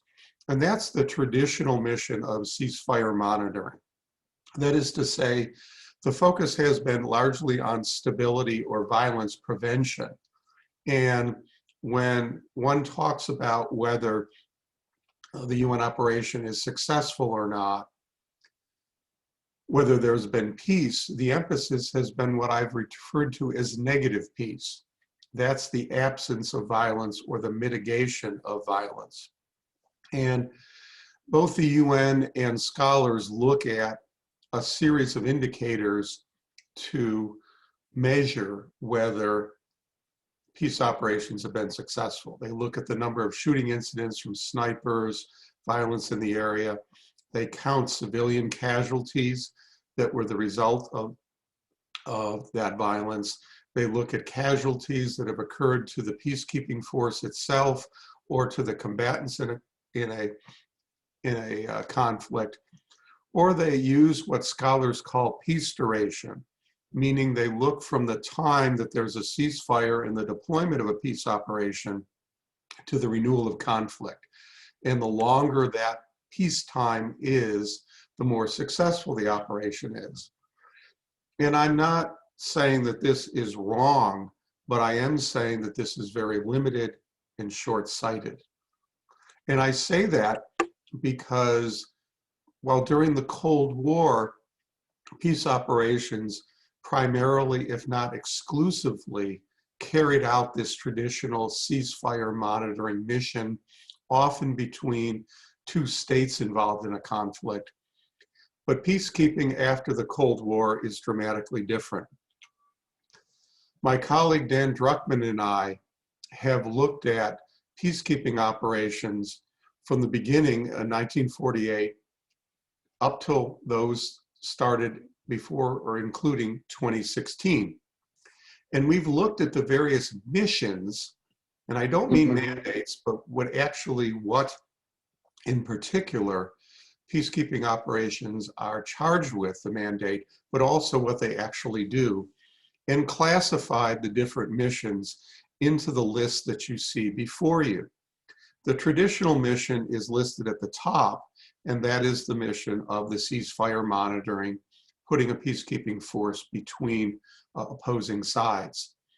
But peacekeepers are asked to do a lot more now than they used to be.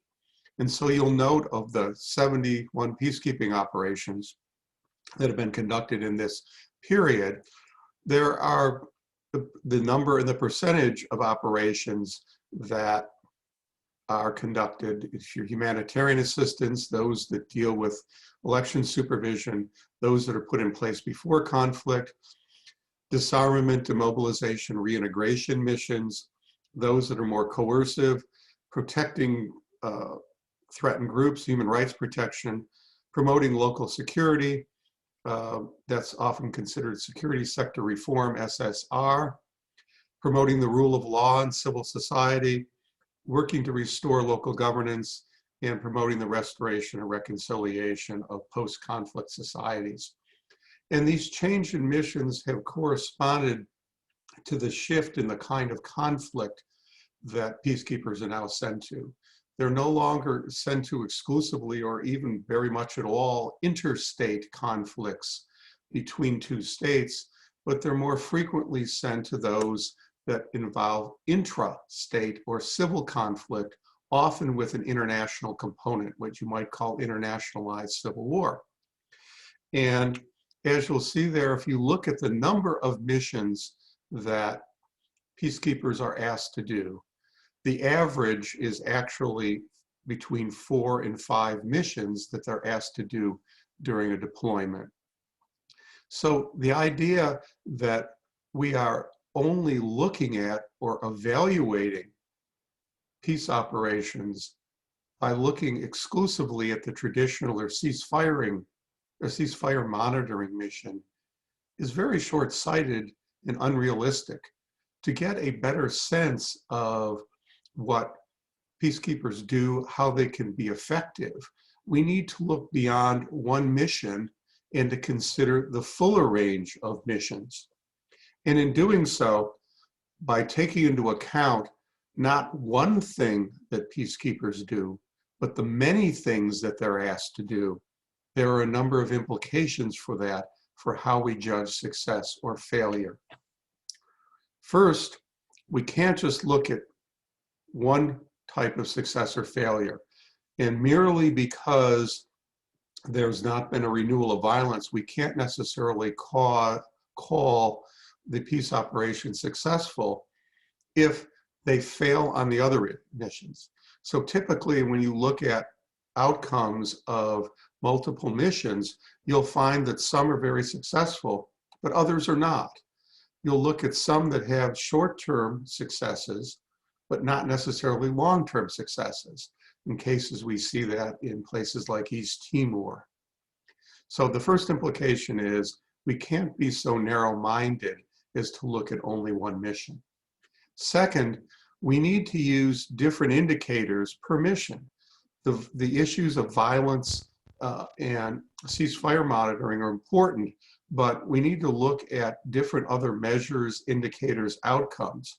I've listed a few there on the slide. You know, for election supervision, we look to see whether there's been a large number of people participating in those elections. Do they actually turn out? Are they registered? And do international monitors consider the elections to be free and fair? For humanitarian assistance, we're looking to the extent to which, in the short term, whether the amount of medical and food aid delivered is substantial. We're looking at the various health indicators as a result of that aid. And ultimately, for the rule of law missions, we're looking to see whether in post-conflict societies, there's been functioning court procedures, legal procedures, and the like. Now, one of the problems with making these kind of judgments is, of course, it isn't just the peacekeepers who are responsible for these outcomes. There are other conflict actors that can affect whether something is a success or failure. So one can't place all or none of the blame on the UN or any other kind of agency carrying out the peace operation. We also know that in order to succeed in missions beyond the traditional ceasefire monitoring one, there are non-governmental organizations, civil society, and others that peacekeepers have to work with. So part of the evaluation or understanding what went right or what went wrong and how to improve it will include an analysis of how well the peacekeepers worked with or integrated with those other actors. And finally, some things to think about, and particularly reflective of some of my current research on a book, is the following, is when we look at these different missions, up to 12 of them, they're not independent of one another. We can't just look and say, well, they were successful here in understanding that, and successful, you know, at humanitarian assistance, but not in promoting the rule of law. Is success in one mission affects success in other missions. And I think this has tremendous implications for policy and planning. I could go in sort of great detail, and I raised some of these issues in 2018, where we talk about some of these issues. And no, what is that? I'll leave it at that. But the missions affect each other. But that means that when UN and other actors plan peacekeeping missions, they have to think not just about what's necessary for that mission, but how one mission and what happens there affects your ability to carry out the additional missions that you've asked them to do. Now, I'll throw out two different ideas that are currently under study. First is the idea that perhaps what I call security first is that you need success in the ceasefire monitoring in DDR, what I would call more traditional security missions, in order to pave the way or be successful in later missions. But I think that's a testable hypothesis and something we're looking at. But the idea here is that if you can't stop the violence, if you still have actors in a post-conflict environment who are heavily armed in potential militia, you're not going to necessarily be able to deliver humanitarian assistance, establish the rule of law, and the like. The second is the idea of compatibility. And it's that peace operations are better able to carry out missions when the peacekeepers are asked to do things that have similar skill sets or orientations. That is to say, some missions fit better together than others. Dan Druckmann and a graduate student and I have a forthcoming article also in the journal International Peacekeeping, which measures the compatibility of different missions in a UN operation and then looks at how compatible those operations as a whole are from their portfolio of missions, with the implications that the more compatible the set of missions that are there, the more successful overall they're likely to be, as well as on the individual kinds of missions. So when you're starting to think about the UN in a multi-dimensional, multi-mission kind of framework, I think, first of all, you want to look more holistically, more broadly, that there are a lot of different missions out there, that they go together or they don't go together well. And when you're starting to plan about these things, you start asking questions then, is there a certain sequence or order under which the mission should carry out? This is something that the International Peace Institute is looking at. Okay, right? And then last, on compatibility, is maybe the UN peacekeepers shouldn't do all that they're trying to do. So thank you very much. Thank you very much, Paul. We still have time. Probably like 2 or 3 minutes. Any questions to Paul Dill? Probably being a moderator, I will ask one question. You make assessment of efficiency of peacekeeping operations, but mostly I mean in academic goals, right? Is not for some international organizations.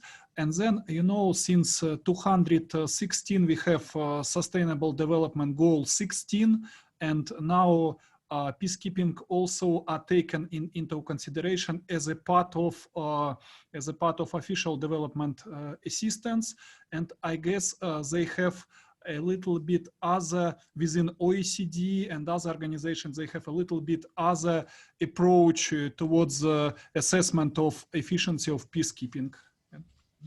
Right. I mean, for our operations, we're doing mostly assessments that don't necessarily involve sustainable development, so really long-term and less indirect, more indirect kinds of outcomes from the peace kind of operations. And we're doing it more from the perspective of the local population and other stakeholders. We are not necessarily assessing peace operations from the perspective solely of the UN or the national militaries who carry those out. That's, to me, a different stakeholder or group to look at for that. Druckmann and I wrote a book in 2010 called Evaluating Peace Operations, where we lay out most of these missions and have a variety of indicators for that. But we left many of the issues of economic development and things elsewhere, because many of those assessments for the Millennial Development Goals and things like that are well developed elsewhere. Thank you very much, Paul. And from US, where it is early morning, we go to Norway, to Scandinavian school, strongest school of conflict, of peace research, not of conflict resolution, which is American, right, of peace research. And we go to John Karlsruhe. John, the floor is yours. Welcome. Yeah. Thank you so much, Dennis, and thank you to you and Svetlana and the team for inviting me. Very grateful to be part of the discussion today. I'll probably zoom out one step further, but it's kind of related to make it even more complicated. Let me see if I can share my screen.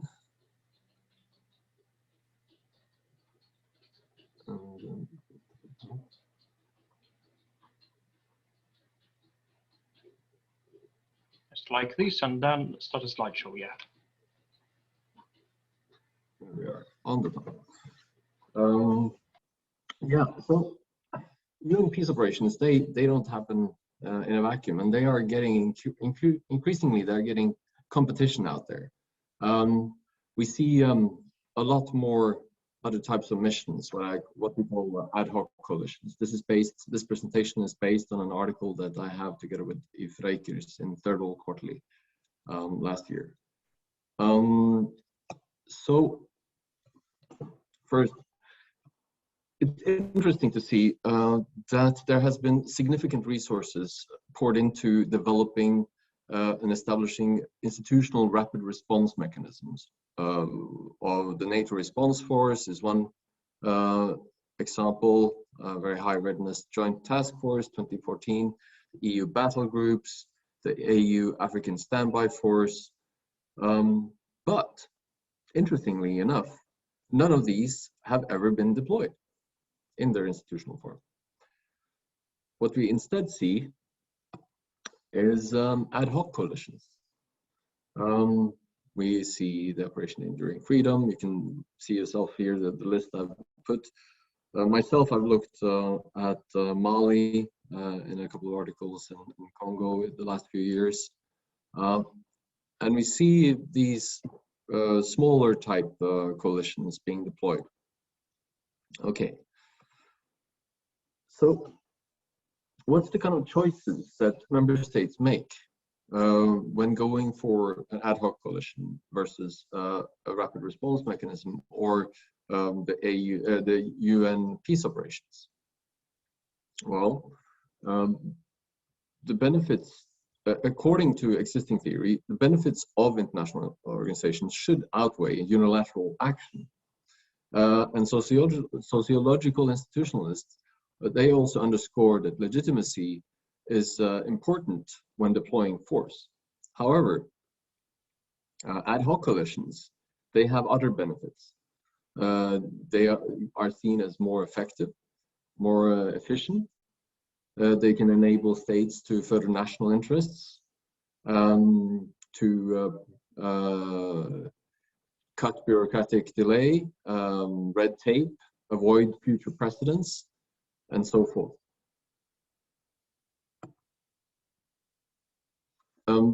We also see in the organizational relations literature that there is a competition, of course, between multilateral organizations already out there and more ad hoc constellations. Member states, they forum shop, obviously, between these different types of institutional setups. And like I said, there's a number of good reasons to choose an ad hoc coalition instead of an existing international organization or response mechanism. What we have then termed this kind of development, we've said that this kind of institutional proliferation of ad hocism can lead to institutional exploitation. So what we see is that ad hocism enables states to use the products of frameworks that they have established, but not the frameworks themselves. So instead of deploying the NATO's very high readiness brigade or similar institutional setups, you draw upon the joint training, the doctrine development, the certification, the history of cooperation and interoperability between different forces, nations' forces, but you don't deploy the instrument itself. By doing it that way, you kind of avoid bureaucratic red tape and funding delays, and you can also include members in an alliance in a coalition that is outside of a current alliance. So all well and good. We have developed then a tentative typology of these types of ad hoc coalitions, as you can see here, from long to short durations and from high institutionalization to low institutionalization. So what is then the possible impact of this? Well, we argue that if this trend continues, and it's fairly likely if we look at the deployment of missions today, the short-termism of ad hocism can have a fairly negative impact on the institutional architecture. So why do you want to deploy UN peace operations or fund peace operations if they're not put to use? Or perhaps peace operations, UN peace operations are those the least threatened, but for example, the EU battle groups have never been deployed. The AU standby force has never been deployed. And for example, the African Union has, over years, Western states have and others have supported the African Union to develop the African standby force. And if it's never been being put to use, they might not be willing to continue to fund it and support it. For UN peace operations, 4 missions have recently, large missions have recently been closed. And interestingly enough, the Secretary General has now proposed 3 options for the new Security Council mandate for Mali, for MINUSMA, of which 1 or 2 of the options are including a UN support office to support the joint force of the Group of 5 Sahel. This is quite interesting because the previous example, also existing today, is the support office for AMISOM in Somalia. And it's not so long ago that several member states have said that that's now it's on the table again, and it seems to be a fairly certain option that this will now be one of the 2 options, including the support office, either funded over the assessed contributions or through a trust fund, will be the option chosen in the upcoming Security Council mandate for MINUSMA. So that's interesting. So UN support offices for ad hoc coalitions is on the way up. And that's also perhaps precedent for other missions on the continent. Another conclusion that we're drawing is that the liberal effect of a dense web of institutions in global governance may be overestimated. Although you have a strong web of institutions, smaller and larger, but when we see this institutional exploitation, that's not in the interest of a strong system of international organizations. It's rather drawing from it and weakening that web. So the longer term impact on the established set of international organizations might be quite consequential. Summing up, we wanted to understand larger tectonic shifts in the post-liberal institutional landscape.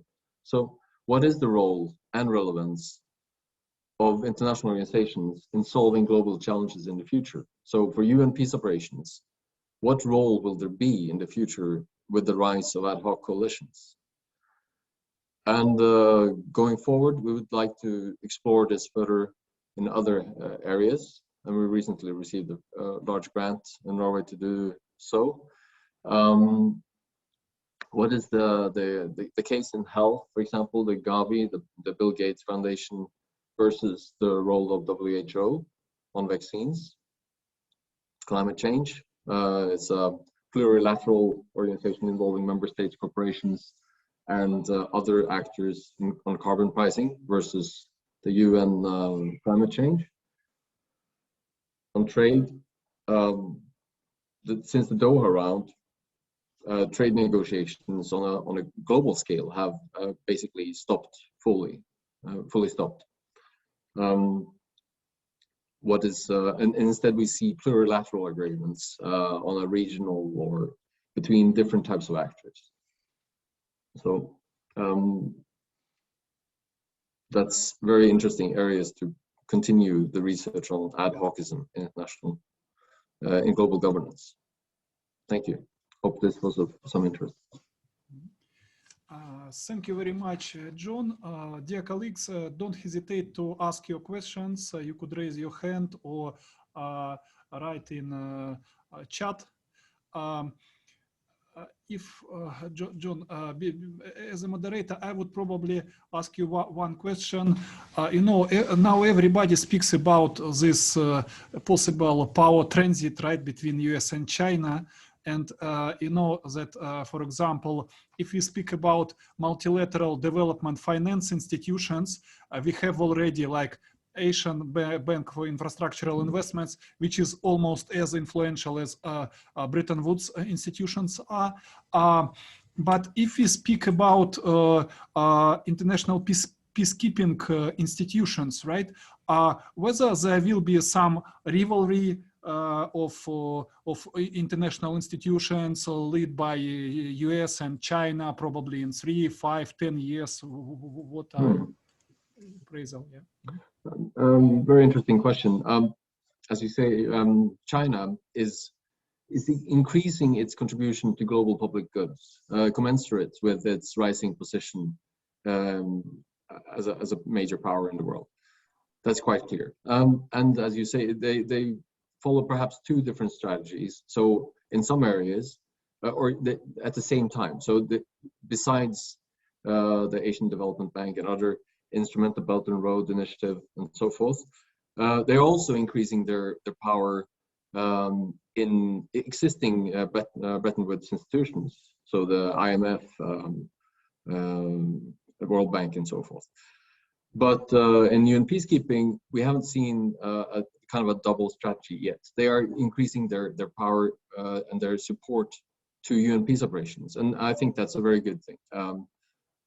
It also increases the legitimacy of UN peace operations. They are the second biggest funder of UN peace operations, and they also have, of the P5, they are the biggest contributor of troops on the ground. So it's been interesting to follow so far. So far, they haven't, in a very significant degree at least, matched their increased financial support and support of troops with doctrinal impact, doctrinal ideas. But it would be interesting to see to which degree they are also starting to develop new ideas for peacekeeping and so forth going forward. Thank you. Thank you very much. And we go further on. We go to Africa, to Ghana. You know, we have at RUDNN University many students from Africa, and we have also a lot of PhD students from Ghana. Some of them successfully defended their theses, and usually they have very strong personal and I would say collective national engagement in a global agenda. They like to speak about participation of Ghana in United Nations activities, in peacekeeping, etc. So our next speaker is Elsie Amelia Tachimensan. She represents Kofi Annan International Peacekeeping Training Center. Elsie, the floor is yours. Welcome.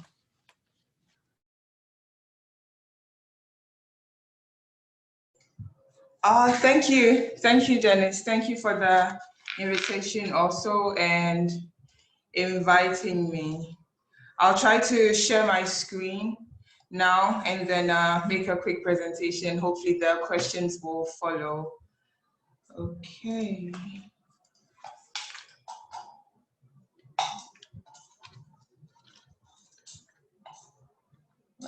What's happening? Please, can you see my screen? Not yet. Ooh. No. Not yet. Please first open the presentation and next click on the share screen in the Zoom panel, green button. Okay. Okay, there you go. There. Good. Okay. Yes, like this, and please start the slideshow. Good. I will just stop this now, make it quick. Okay, so I'll make it very brief and concise so that other people can get to make their presentation. So basically, I'm trying to come from the dimension of reforms in peacekeeping, basically the contemporary and more modern reforms in peacekeeping. And I will just go through, you know, conceptually what reforms are and what reforms the UN has intentionally implemented and what the way forward is. And I think that's where the perspective and the questions might come from. So basically, reforming peacekeeping has seen the UN step up their game in working on the Action for Peace agenda, which is a tool for actually the most expensive and visible ways that the UN intervenes to prevent and mitigate conflicts, peacekeeping. And historically, peacekeeping has evolved through time, and as other activities in peace operations or peacekeeping and other daily activities in the security realm. Now, the reforms of peacekeeping from the UN have seen this historically conventional approach, but also what is important to note is that there is another space or another realm that peacekeeping, and like I've mentioned, other processes in peace operations and peacekeeping are taken, which is the cyberspace or in digital spaces. And they both intentionally or unintentionally have a passive or a passive look to them, and they affect accountability and transparency in the peacekeeping processes.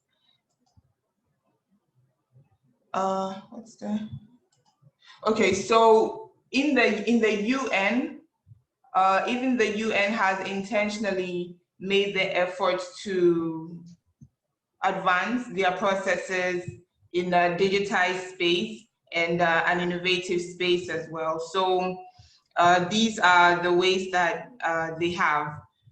Having a panel of experts which work on technology and innovation in UN peacekeeping, and also partnering with the Department of Peacekeeping Operations and the Department of Field Support to work on technology in peacekeeping. And also in the Brahimi report in 2014, it was mentioned that peacekeeping had to be brought into the information age by the UN.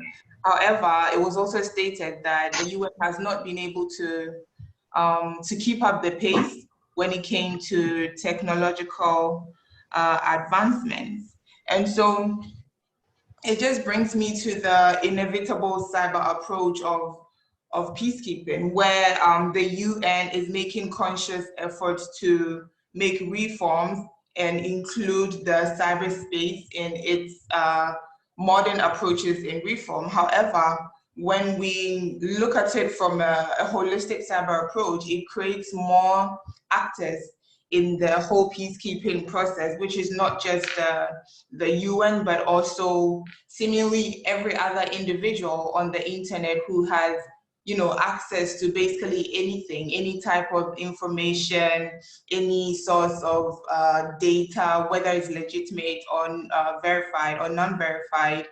The internet creates a very seemingly unending, you know, space for peacekeeping processes to display in. And so apart from these civilians, there are, you know, peacekeepers on the ground civilians who are actually present in the space, other people on the internet, basically onliners or netizens as they are called, also in cyberspace, propagating and disseminating the information that they have also been in touch with. And so it brings me to the intended and unintended consequences. In the hands of unqualified civilians or any other person on the internet, what are the implications that we can talk about in the sense of peacekeeping? How do people handle, you know, such information, data, or feedback that they come into contact with when these peacekeeping operations are implemented? There are internal consequences which hopefully are positive, because these are digitized processes that are supposed to make peacekeeping, you know, more efficient, more effective, still transparent and accountable. But are these definite? Are these intended consequences definite? Because we also have to keep in mind the individuality of states. You know, under the United Nations, how states, I mean, the whole discourse on the take of confidence in the privacy and confidentiality and respect for state sovereignty. So these are some of the questions that would come up, that have come up, and I mean, we can ask our questions right after this presentation. So this was a challenge that was flagged by a UN panelist that said that introduction and use of new technologies must be implemented with full transparency and consultation with member states in order to maintain a high degree of confidence in the US commitment to privacy, confidentiality, and respect for state sovereignty. And so since the internet is a very, you know, it's a vast space with with a lot of contending jurisdictional territoriality issues, which are not exactly defined. These are some of the issues. This is the source of some of the issues that could come up with states when it comes to the whole discourse of mixing peacekeeping and digitization. So moving forward, the question is, what now? What do we reflect on? The question I would ask is, well, what is that infrastructure, that backbone that peacekeeping in cyberspace needs?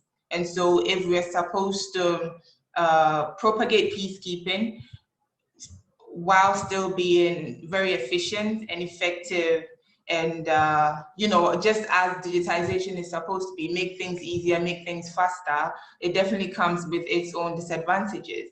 But this is definitely supposed to promote sustainable peacekeeping as we are advancing, you know, in the world. And so this is one main question to ask. And also, when we talk about the actors in question, if there's the UN, there's the civilians on the ground, there's the civilians on the internet, and other actors who come in groups and other agencies, how do you determine or define what the roles are? And when the roles are defined, how do you assign which individual or which entity to which role? But of course, also to look out for the overlapping and the discrepancies that might be probably coming up as these questions are asked or these implementations are being made.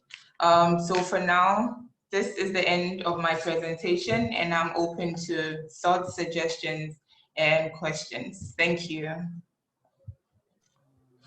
Thank you very much, Elsie. You managed to present it in less than 10 minutes. Yes, that was the plan. Thank you. Thank you. Dear colleagues, any questions to Elsie? Probably one question from my side. You speak about unintended consequences. What are the most probably grave unintended consequences of IT proliferation within UN missions, according to you? Yeah, the very first I can think of is when it comes to early warning in peacekeeping. And since the internet has become open to all, even before an official report or an official threat is being reported, it is very easy for, you know, a civilian or someone who has a hand, or, you know, entrepreneurs who have the mandate of sorts to propagate the panic and, you know, the fear, and just the dissemination of fake news can just put it out there, and then that distorts the entire dynamics that come with the early warning system and, you know, the reporting and analysis and all that. Yes.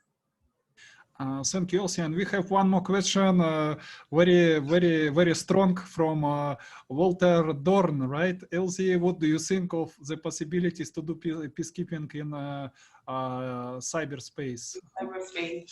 I think that unending possibilities, Walter, but also, like I said, it's very important to discuss the governing rules that come with that particular space. And when the infrastructure is actually tightened and tuned up, I think that's when the most opportunities can come out of it. Off the top of my head, I can think of you know, creating opportunities of just in the bid to propagate safe spaces in the cyberspace. It can create the role of individuals having the task of, you know,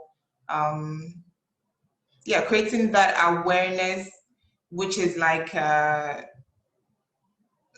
say a fence, you know, awareness, which is also a fence for different respective spaces on the internet, which is a bit of a what's it called? A misnomer, but I'm just trying to talk about how jurisprudence and jurisdiction can be taken on by individuals. And so when that is done, other agencies, other individuals, other corporations can take on the mandate as well. For example, telcos can have that sort of opportunity to, you know, put out there how digitization and being on these social media platforms can be beneficial, but also have its own cons. So I think from off the top of my head, this is the very first opportunity that I can think of, but it's very dicey because it seems to be a pool of impossibilities. But again, if we can really tune up the governance around cyberspace, I think a lot more opportunities can be churned out of it. Yeah, I'm not sure, Walter, if this is okay for you. So I think cyber peacekeeping could involve monitoring cyberspace, creating buffering lists, even using cyber force against those who violate cyber safe spaces. The UN could help those nations suffering massive attacks. That's a great thought, Walter. Thank you. Thank you, Elsie, and thank you, Walter. I think that we have here veterans of peacekeeping operations who participated since 1970s, right? And when you speak about cyber operations, right? I don't know what is the impression, right, about it. Elsie started to speak about intended and unintended consequences of peacekeeping. In theory, everything could be ideal, but in practice, there are some external circumstances. The conflict becomes more and more severe, and sometimes it is really difficult to assure integrity of the mission and at the same time assure the safety of peacekeepers. And the floor goes to our next speaker from Canada, who is a professor at the Royal Military College and Canadian Forces College, and who worked as consultant with United Nations Office of Communications and Information Technology. That's why he asked us a lot about cyberspace. Walter, the floor is yours. Welcome. Thank you, Dennis. And to the gracious organized and distinguished colleagues, This webinar shows how connected we are, people from different nations and different continents coming together. And it's not just technology that connects human beings, but our atmosphere and our linked climates, our common efforts to deal with the COVID virus, and our efforts to deal with threats against human freedom and dignity everywhere. An attack on human beings anywhere is an attack on human beings everywhere. And it's with this lofty goal of supporting world peace that the UN was established after World War II, and peacekeeping was created shortly thereafter. Now, peacekeeping evolved from the very early observer missions, and it's worth looking at those early missions to see the evolution. The first operation in Greece involved border observation to prevent external, that is, communist encroachment during Greece's civil war. Another mission was in Indonesia to oversee a ceasefire between the independence fighters and the former colonial power, the Netherlands, in a mission that helped move decolonization forward. And in Korea, which the UN Temporary Commission on Korea oversaw the first election and included military personnel, and was permitted in South Korea, but not in the communist North Korea. But it was an important step to create the Republic of Korea, which exists today. And in Kashmir, the UN created a mission to oversee a ceasefire between India and Pakistan after their first war, a year after they were created as newly independent nations from British India. And finally, in Palestine, a commission was created to oversee a Security Council mandated truce between the newly formed State of Israel and the Arab attackers. The UN calls this the first peacekeeping operation, despite the fact that there were predecessors, but the UN defines the line as the missions which were under the operational control of the UN Secretary General. So it doesn't include those earlier missions that did include military observers, but are not considered the beginnings of peacekeeping. Now, before UNSO, that's the mission in the Middle East, these early commissions were led by a group of state representatives in the field who voted according to instructions from their capitals. But with the rise of the Cold War, this quickly caused paralysis. So the international community shifted to missions run by the UN Secretary General. The next step in the evolution of peacekeeping was the creation, at the suggestion of Canada, of the first peacekeeping force, the UN Emergency Force, which was not simply an observer mission, but a truly international peace and police force, in the words of Lester B. Pearson. UNEF was made up of preformed armed units, usually battalions, to oversee the withdrawal of British, French, and Israeli forces from Egypt, and then to secure the borders. Other missions were created during the Cold War, including in Cyprus. Both UNSO and UNFICYP still exist. And these traditional peacekeeping missions predominated in the Cold War, with an important exception in the operation in the Congo, a mission which foreshadowed the type of multidimensional peacekeeping that proliferated after the Cold War. These modern missions that we see after the Cold War involved not only military forces, but also police and civilians of many different types. Civil and political affairs officers, human rights officers, child protection officers, etc.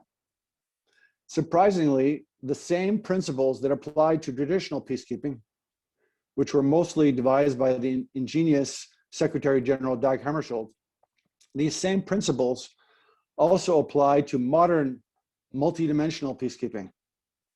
Though there was an evolution in the way that we conceptualize these principles.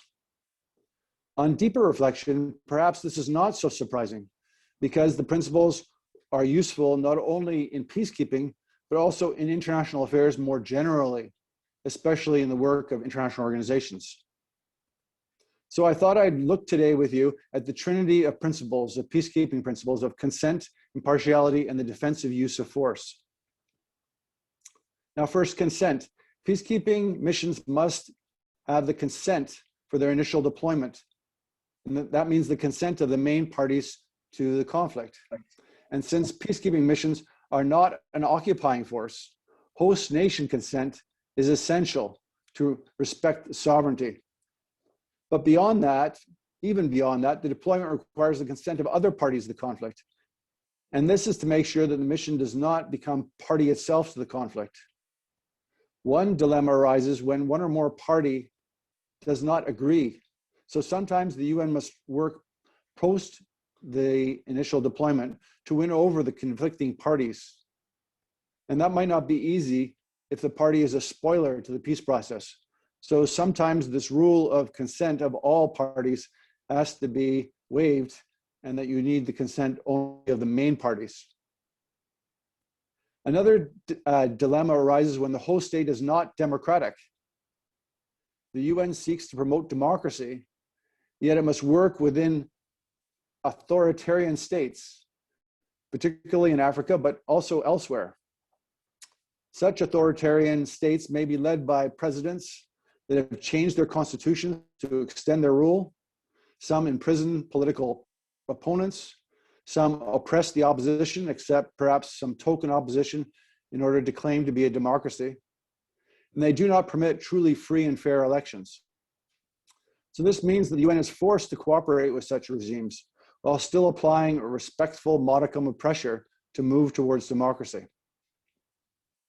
This was seen in the Democratic Republic of the Congo, where the UN had to work with the deeply unpopular Joseph Kabila and his military, the FARDC, which was committing human rights violations. And under the UN due diligence for human rights policy, the UN designated some host nation commanders as not being, as violators of human rights and not worthy of cooperation by the UN. But then President Kabila put those very generals as head of operations the UN was running with the FARDC. So some compromises had to be made. The necessity for consent is part realpolitik, admitting that those in power must be formally respected, even if their regimes are undemocratic, their policies unjust, and their practices destructive. This is a larger dilemma for the UN. A UN acting with conscience should push, subtly at times, for democracy, justice, and human rights. Similarly, the UN must find a balanced approach to apply the second peacekeeping principle, which is impartiality. In impartiality, we see a similar evolution from the Cold War, where peacekeeping operations were interposed between two conflicting armies, and the mission must treat the parties equally. In multidimensional missions, this interpretation is involved to applying human rights and the provision of the peace agreements to all parties equally, according to international accepted human rights principles. During the Cold War, the UN had principles in order to demonstrate impartiality that soldiers from the permanent 5 members of the Security Council were excluded from missions. They were deemed to be too involved in conflicts globally, to be impartial judges in conflicts. An example was in the UN mission in the Congo. So the US could not participate directly in the mission. And this was a good thing. In fact, the UN was protecting Patrice Lumumba, the Prime Minister of the Congo. They were guarding him at his residence in the capital Leopoldville, current day Kinshasa. At the same time, as the US Central Intelligence Agencies, the CIA, had shipped biological agents to the CIA station chief in Leopold to be administered to Lumumba, so it looked like his death was from an African disease. This is all well documented by the US's Senate Church Committee in the 1970s. Fortunately, the station chief did not believe in this mission and found excuses not to implement the assassination of Prime Minister Lumumba. It was only when Lumumba left his UN-protected residence that he was seized and executed by Katungan forces. The story shows how UN missions have to avoid being infiltrated by the P5, particularly as we saw during this case in the Cold War. Hence, middle powers, thank you. Hence, middle powers like Australia, Canada, and Sweden were the main contributors during the Cold War. But after the Cold War, the P5, free from their rivalry, at least for a couple of decades, started to contribute forces, which has been helpful to the UN. But the impartiality principle was compromised on occasion. So the UN had to make sure that peacekeeping was not becoming a cover for major powers to conduct selfish national interests, particularly clandestinely. And that brings me to the third and final principle. And I'm fortunate that a previous speaker already spoke about the use of force principle. This latter, the use of force in self-defense, and then the defense of the mandate, that is adding defensive mandate to self-defense, was added in the 1970s and allowed in principle the much wider application of the use of force, though still always in defensive mode. And so Professor Charles Hunt has devoted a whole talk to the subject of using force and the dilemmas that come with the protection of civilians. And I would just add the dilemmas that to control force, you sometimes need to apply force as a last resort. You don't want to cause an opposing reaction and become a party to the conflict. So this is a dilemma, and force must be applied very judiciously. But I would say that in the history of operations, the UN has been more reluctant to use force when it should than overuse force when it shouldn't. And force should be used for arrest operations, as the UN brings a new form of justice through tribunals and the application of the International Criminal Court. It's important to arrest these criminals rather than kill them. So we have to see the expansion of the jurisdiction of the International Criminal Court, but of course the dilemma that some of the P5 members haven't even signed on to the International Criminal Court statute. So to conclude, I have briefly showed the evolution of peacekeeping and its principles, consent, impartiality, and defensive use of force, and showed that they apply not only to peacekeeping, but into the wider world more generally, as international organizations try to find the balance and apply idealistic principles to situations involving power. The inclusion of the P5 is positive, but for peacekeeping, it still brings hazards. Peacekeeping needs middle powers, like my own country, which I'm sad to say is absent without leave from peacekeeping operations. With less than 40 UN uniformed personnel, Canada is near the lowest point in its history. This from a country which had for 4 decades during the Cold War continuously provided over 1,000 or so peacekeepers to the UN. So the Trudeau government is letting down the world, as is letting down its own promises to re-engage in peacekeeping. Now, I make these comments using my academic freedom. Though I'm an employee of Canada's Department of National Defence and teach military officers, we have contractually guaranteed freedom of expression in areas of our expertise. And I only wish that more countries would give their academics the freedom to speak their conscience. So I'm inspired by the Ghanaian contribution to just put in another plug for cyber peacekeeping, that we look at extending the principles of peacekeeping into cyberspace. And finally, we need to speak out about the uses and the abuses of peacekeeping by nations, great and small alike, in order to make peacekeeping more effective and a fair means to achieve the peace that we all seek. And I know that my friend and colleague, Professor Katja Coleman, will speak next and tell us how we can achieve world peace. Большое спасибо. Thank you very much, Walter, for your profound presentation, and special thanks for mentioning Patrice Lumumba case. Our university till 1992 was named after Patrice Lumumba, and traditions of solidarity are still strong, and every year his birthday is celebrated at our university. We have some small meeting, and we have professors who specialize on his biography. They publish books about him. Thanks a lot really for it. And as Walter told us already, we go once again to Canada, to Katarina Coleman, from University of British Columbia. Katarina, the floor is yours. Welcome. Thank you very much. And thank you so much for the invitation to speak. Let me share my screen briefly.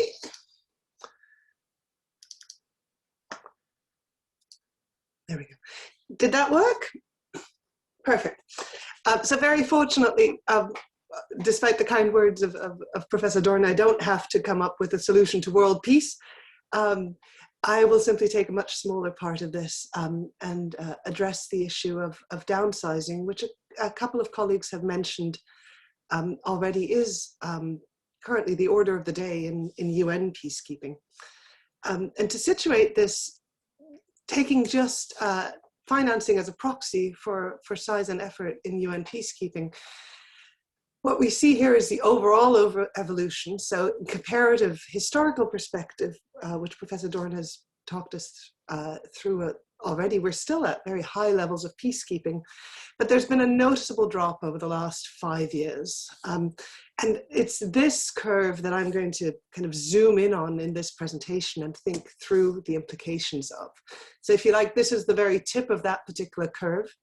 And what you're looking at here is a decline in both uniformed personnel, and I should say that's a scale of 5, so just so it fits on that graph, in civilian personnel and in financing of peacekeeping operations. And what we've seen really consistently since 2015 is an era of contraction. So financing between 2015 and 2020 has gone down by about 23%. Total personnel and peace operations, peacekeeping operations, excuse me, so excluding special political missions, down about 24%. And the focus of my particular contribution today, and it's also an article in the Journal International Peacekeeping, is on this orange line that you see, which is civilian staff, which has been declining for longer and more dramatically than other measures of resources in missions. So it's gone down 45% really since its height of authorized posts and, of positions in 2010, down just 14% even in the year between December 2018 and 2019. And that's not yet including the current closure of UNAMID, which is taking down those numbers of civilian staff as well.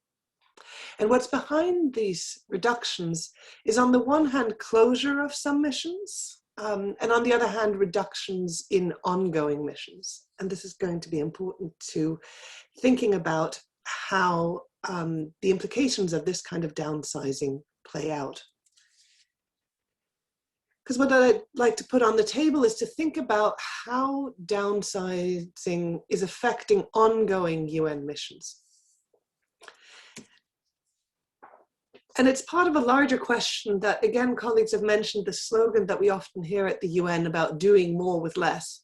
And there's limitations to how much that can be done. And that's at the mission level, even beyond civilian peacekeepers, in the sense that as funding decreases within a mission and simultaneously the number of authorized troops may decline, for example, in the Congo, there's real considerations about, if you have a smaller force, it needs to be mobile, but mobile forces often cost money, especially by way of,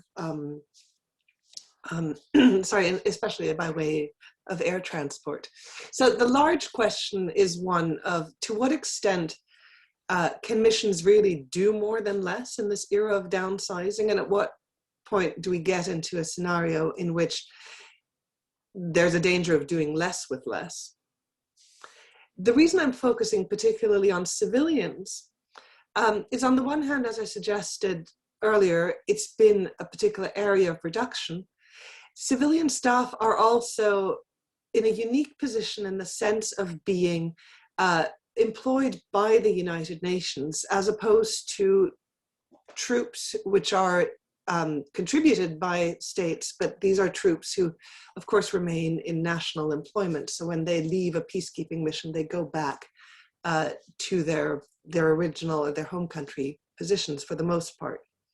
Civilians are in a different set of circumstances and therefore experience downsizing differently. And it's worth thinking about how much peacekeeping operations rely on civilians, of course, alongside of their police and military components. And so to kind of give that little bit of that context, a couple of slides, or just a couple of tables. What you have here is just the distribution of what kinds of civilians are in different, in UN missions, and the different categories of them. So on the one hand, there is a distinction between international personnel and national staff. So international civilians as opposed to nationally recruited ones. Within each of those categories, there are subcategories that you have here with their numbers. I'll note that UN volunteers, while international, are not staff in that sense as being long-term employees. And there's also civilians who are contractors who are not staff. But what you have then is a situation where about 2/3 of staff are national, so locally recruited professional officers and general service staff. And there is several thousand international personnel in missions as well. What do they do?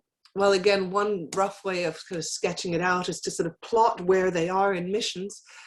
So what you have here is a table that looks at which substantive components, this is just from mission budgets, these human resources are, if you like, allocated in. And missions typically have an executive direction and management component, they have a support component. And as you can see, these are almost exclusively, they're not entirely exclusively civilian-led, with differences in the amount of national staff within those civilian contributions. Uniformed personnel, and this gets to earlier presentations about the multiplicity of missions within an operation, and the kind of situating of protection of civilians tasks and security tasks within larger missions. Uniformed personnel are heavily concentrated in the components that are either, depending on the mission, protection of civilians missions, or more broadly security sort of focused components. But civilians are active there as well. So this would be civil affairs officers, protection officers, community liaison assistants that enable international contingents, a host of roles. But it's also worth pointing out that in other substantive sections, those tend to be very heavily dependent on civilians. So this would be the political process sections, conflict resolution sections, a host of processes beyond the protection of civilian or beyond simple conflict management that depend significantly on their civilian personnel. So if this is where civilians are, I hope I've made the case that it's worth thinking about how downsizing then affects this civilian dimension of UN peacekeeping. And here it's instructive to go back to the from the business sector, sorry, from the business literature, so the academic study of business, which has several decades of studies that tries to document how downsizing affects employees. And the origins of those studies are very much in the 1980s and 90s, when businesses in the US and other places were downsizing in the name of efficiency and effectiveness. And there was a realization that those gains did not necessarily follow from downsizing. And the terminology coined in the literature is about downsizing survivor syndrome.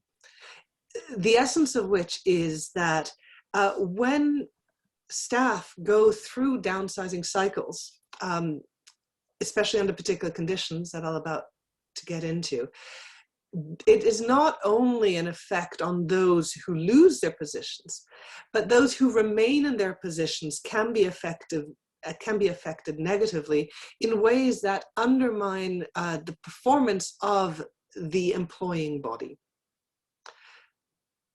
And it is worth flagging then the extent to which UN peacekeeping operations and UN peacekeeping in general is at risk for downsizing survivor syndrome, given the last 10 years of declining posts and 5-year decline that's been quite rapid. And the risk factors that the literature identifies and that we see in UN peacekeeping operations are the following. On the one hand, we see a tectonic shift really in job insecurity.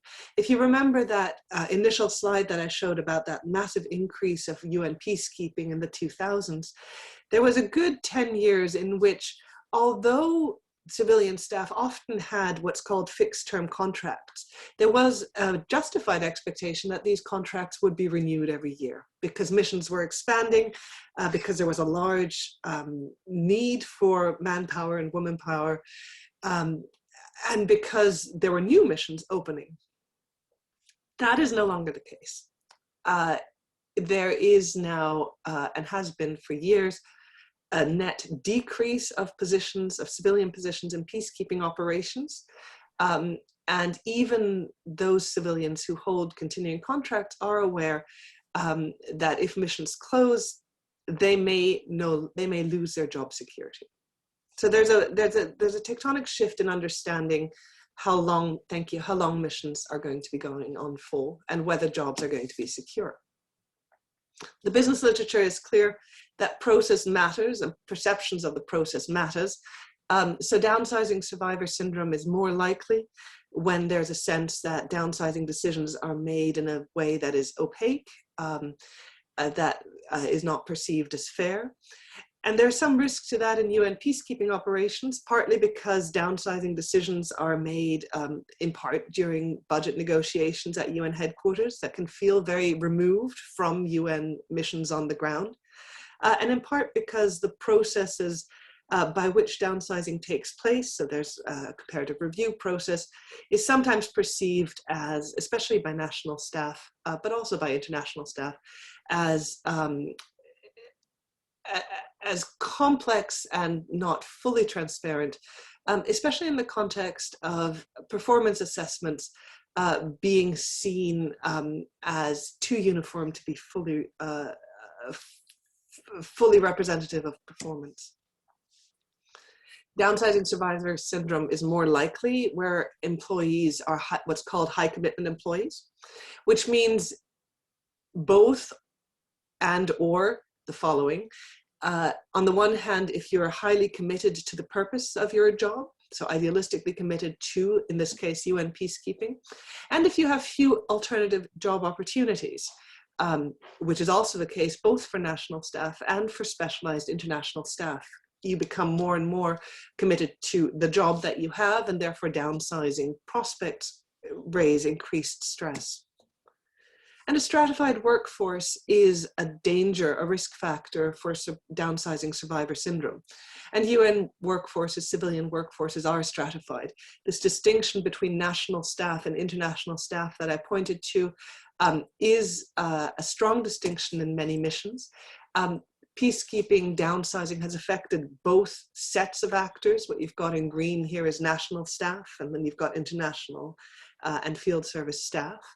They've all lost positions. There is a sense among national staff, there is a sense that nationalization is an answer as peacekeeping moves. Peacekeeping operations leave a country, so nationalization means that international positions become national positions. That is very much something that national staff tend to advocate, something that international staff have a much more problematic relationship with. And on the other hand, there is a tendency to outsource national staff positions to contractors, which is something that then threatens national staff. What you have then is both groups worrying about their own jobs and being in increased tension with each other as jobs become scarce and there's worries about who will lose them.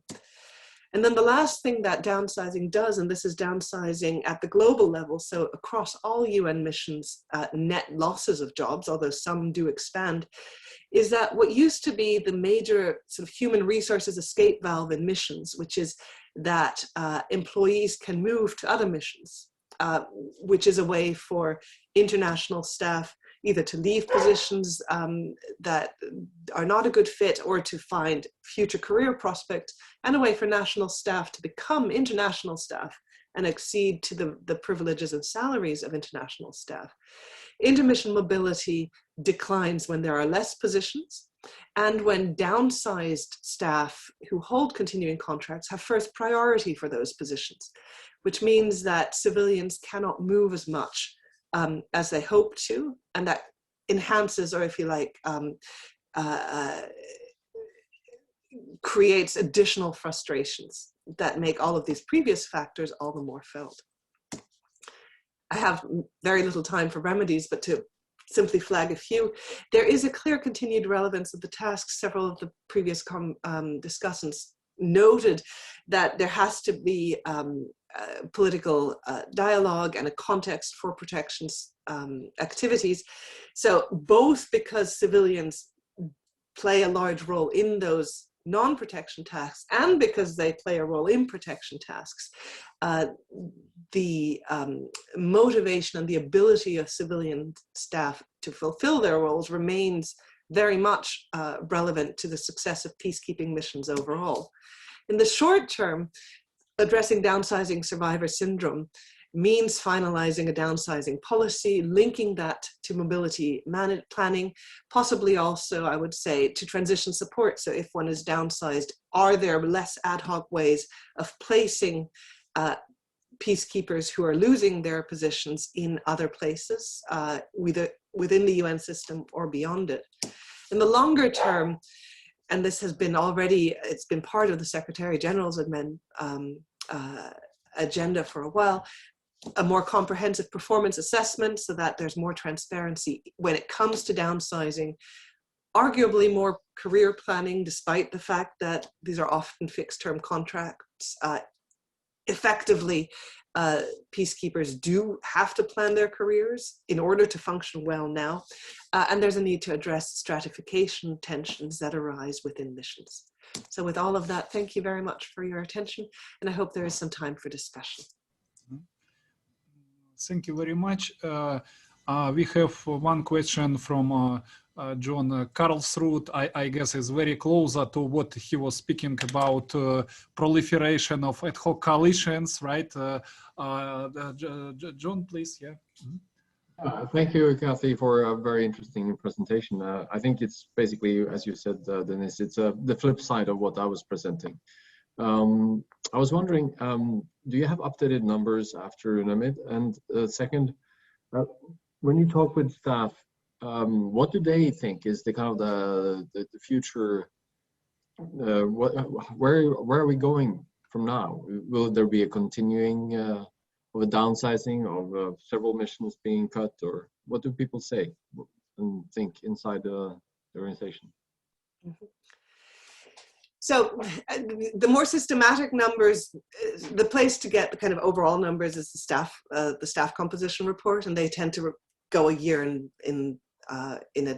behind us essentially. So the last staff composition report came out very recently, but had full staff data of December 2019. UNAMID there has got about 1,400 positions, and those are clearly going to be gone.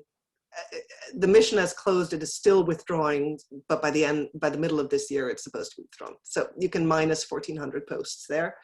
MONUSCO is scheduled for further downsizing and withdrawal down the line. Those are several hundreds, I don't have the numbers off my head, several thousands of posts going there as well. And there has been no new mission since MONUSCO, since 2014. So there does not, it's always hard to predict, right?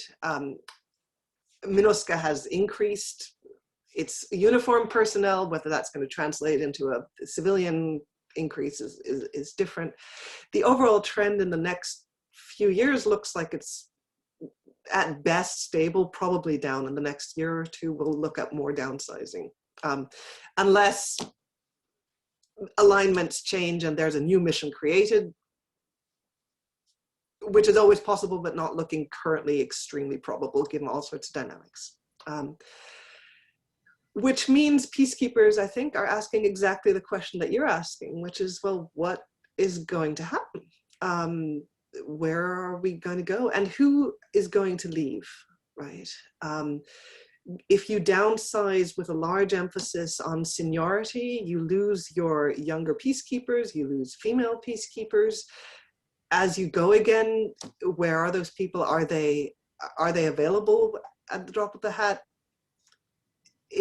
I think there's a sense that this is a problem not only for peacekeepers, this is a problem for the UN, that if and when missions expand again, well, it faces now, as missions are ongoing, with very stressed civilian peacekeepers. And if there's another surge, it will be kind of part 2 of this, I would say. Thank you, Katarina. Thank you very much for your intervention and for your answer. We go further on. Я с удовольствием представляю следующего спикера. I'm going to introduce the next speaker. Светлана Александровна Бакери. Светлана Александровна Бакери. Она работает на кафедре теории и истории международных отношений РУДН. Для нас это большая честь, поскольку она действительно специалист высокого класса, и у нее аспирантов, в том числе есть практики, да, которые люди, которые участвовали в целом ряде миротворческих операций, в первую очередь это в странах Африки, вот, и часть из них уже успешно защитились, вот. И Светлана Александровна, она и кандидат у нас юридических наук, потому что, когда мы говорим о миротворчестве, конечно, нужен специалист, который знает международное право, вот, пределы, да, вот, то есть регулирование, да, миротворчества, вот. И, конечно, Светлана Александровна специализируется на проблематики, связанной именно вот взаимосвязь глобального уровня с региональным уровнем, ну и отдельно вот тоже, наверное, еще штрих, да, вот она участвует в международных вот ассоциациях профессиональных, да, то, что связано именно с участием именно женщин, да, в исследование конфликтов, да, как именно с надеждой на то, что это действительно как-то сделает наш мир чуточку, наверное, мягче, да, более таким действительно мирным. Вот. Светлана Александровна, пожалуйста. Добрый день, спасибо большое за такое хорошее представление. Я сегодня хотела остановиться. Central for this when we speak about debates, regional debates in terms of safety and safety that lies in relationships of between the organizations of United Nations or regional organizations, and these relationships have to be structured to really use the comparative advantage of each of these bodies and to make and to provide this interoperability of these roles, at the same time keeping this United Nations, and this is the structural analysis, and also this problem of providing peace and security in different countries. We see this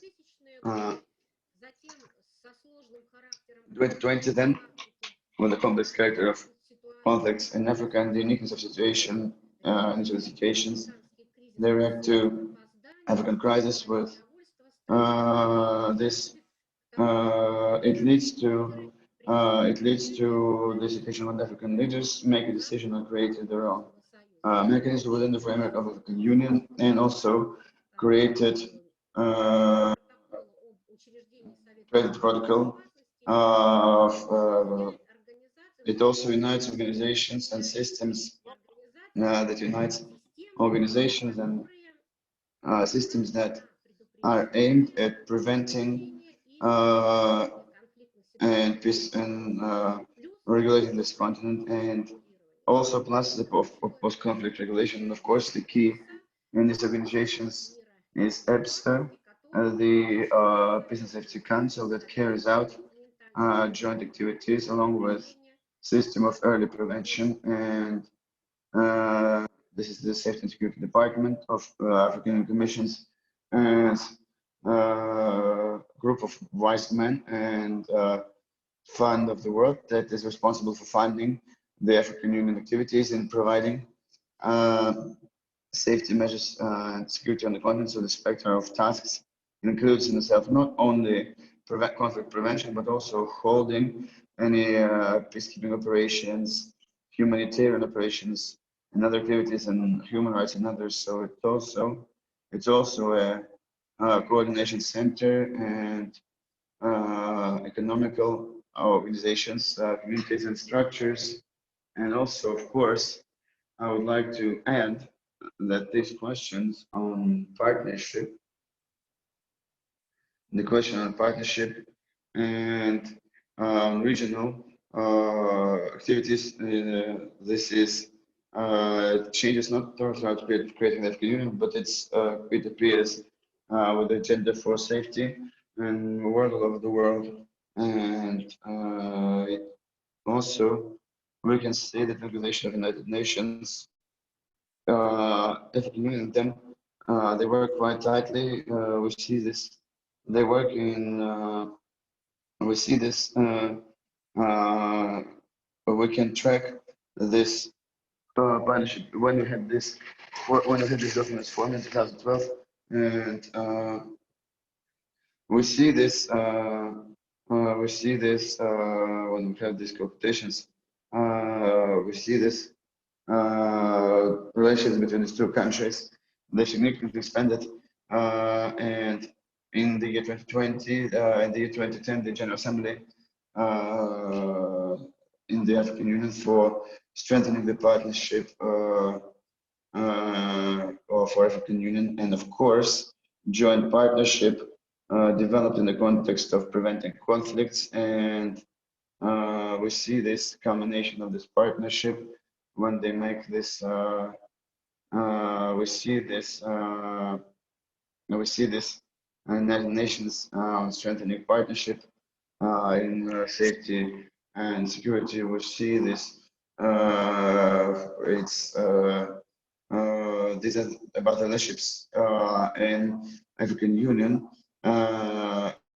We see that it's for 2020 that covered matters of interaction of African Union and this association of Union, and we're talking about the basic interaction between these two areas. First is the initiative. We're talking about this bright. We see that it's for African Union, and first of all, in the next is we see this. We're talking about what do we mean by institutional investors and operational activities.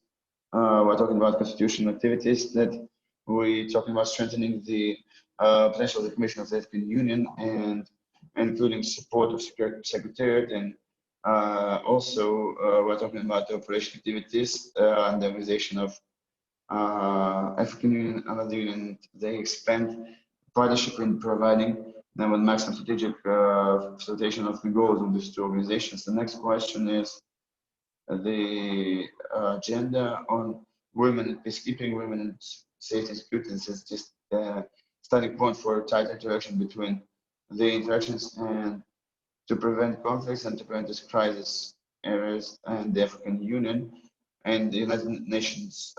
They work quite tightly together so as to bring in these questions to the debate, to the agenda, to the communiques.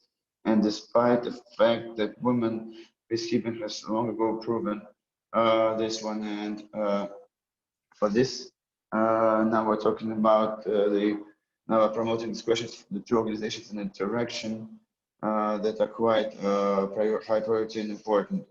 And we're going to talk about global peacekeeping and matters that cover post-conflict facilitation.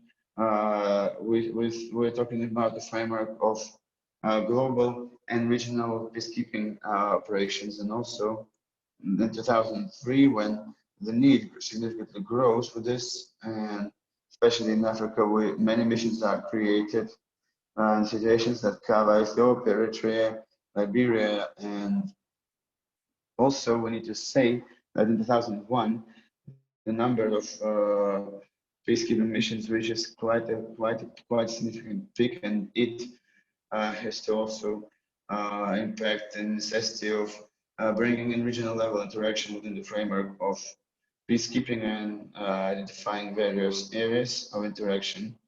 And next is choosing and selecting elections, which are also quite important area for interaction for a majority out of 70 countries that are now include this providing help and important elections in Africa. And of course, this area within the framework of interaction is key. So I talk about the partnership between organizations and implementing agenda for youth and safety security measures also brings in additional turnovers, and based on the policy of development of making these important documents such as Resolution 2250, and we're talking about resolutions on bringing young people in negotiation processes. It's also very important. I want to talk about the areas of activities that actually institutionalized. I want to speak about practical steps. We need to note that regular briefings with participation of both Council of Peace and Safety and Security of African Union and Safety Union of the United Nations. ООН и Африканского Союза, они также помогают поддержать взаимодействие. И вы видите на слайде слева. Here you see on the slide to your left the numbers that when we analyze the number of briefings, it tells that European Union holds the most briefings. It is the leader in the African Union, takes the second part, and we can see on the slide to your right, we see this interesting, we see that I would also like to stop on these numbers of activities, and we're talking about 2019, that and you can also clearly see on the slide to your left, we have the practical steps of interaction. We're talking about the number of meetings, briefings, practical meetings we had this within the framework of the United Nations and African Union. And to your right, we can see what gathers the such areas as United Nations, and we're talking about we see the activities made and that are key here in the practical interaction. And I would also like to address the matters, because despite this dynamic development, this problem still exists, and we see this work. We see this allows to overcome crises, and let's address our attention to the fact that from the beginning of 2019, this tension that existed between the United Nations Security Council and the Global Peace and Security Council of Africa, given the fact that it's open the process of solving the African crisis, we see that it tells us how to handle political problems, and also we see that as a catalyst of such an tension, we see the dispute that appeared in 2018 on the use of the accrued payments of the nations to fund these operations, and over time there are certain hurdles and troubles that undermine the work of both the councils from the inside. So there are debates on what institute has to have the power and authority to carry out the joint mission, and these councils cannot overcome these issues. But still, they make practical steps to decrease this, and we also would like to note the fact that despite the partnership, despite interaction, and despite the tensions that we have within the framework of interaction, still those are two key institutions of organizations, and without them it would be impossible to imagine the development of peacekeeping processes and their interaction, and their partnership within, or their institutionalization within the framework of operational partnership. It's still very important for research. So thank you very much. I hope that I'm fit is. Спасибо большое, Светлана Александровна, спасибо за ваш доклад. Но также спасибо большое за вот такое содействие, да, максимальное в организации конференции, да, конечно, у вас основные усилия, да, это вот как раз вот Светлана Александровна усилия, да, искренне признателен. Коллеги, двигаемся далее, да, as we usually say, last but not the least, right? For our session, there is one more presentation. Though we speak about concepts today, but we should also touch case, right? Study, and we will have a case on Mindanao, and the floor goes to Georgie Engelbrecht. Georgie, welcome. The floor is yours. Thank you very much, and a good day to Moscow. Большой привет, России. And I'm very happy to be here today and for Svetlana and you inviting me to this event. And it's going to be a pleasure to talk about this peacekeeping mission in the southern Philippines, where I worked for approximately 3 years as member of a civilian protection component, in fact. Just maybe to start quickly, I would just like to say that we heard a lot about cases from Africa, but of course, the interesting context of Southeast Asia is, I think, also very, good to keep in mind. We had some very famous or classical missions that occurred in that part of the world, Cambodia, for example, and several missions organized by the United Nations in East Timor in Indonesia, later on dealing with that conflict. And of course, the Aceh monitoring mission from 2005 that has been cited in literature and among policymakers alike as a very successful mission in that part of the world.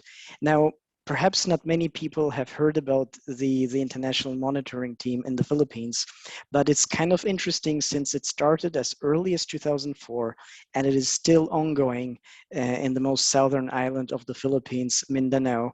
And what is also interesting is that it is absolutely not a UN-led mission. It is also not per se led by ASEAN. It's just a very interesting regional coalition of countries that have even included such states as Libya and Norway in the past.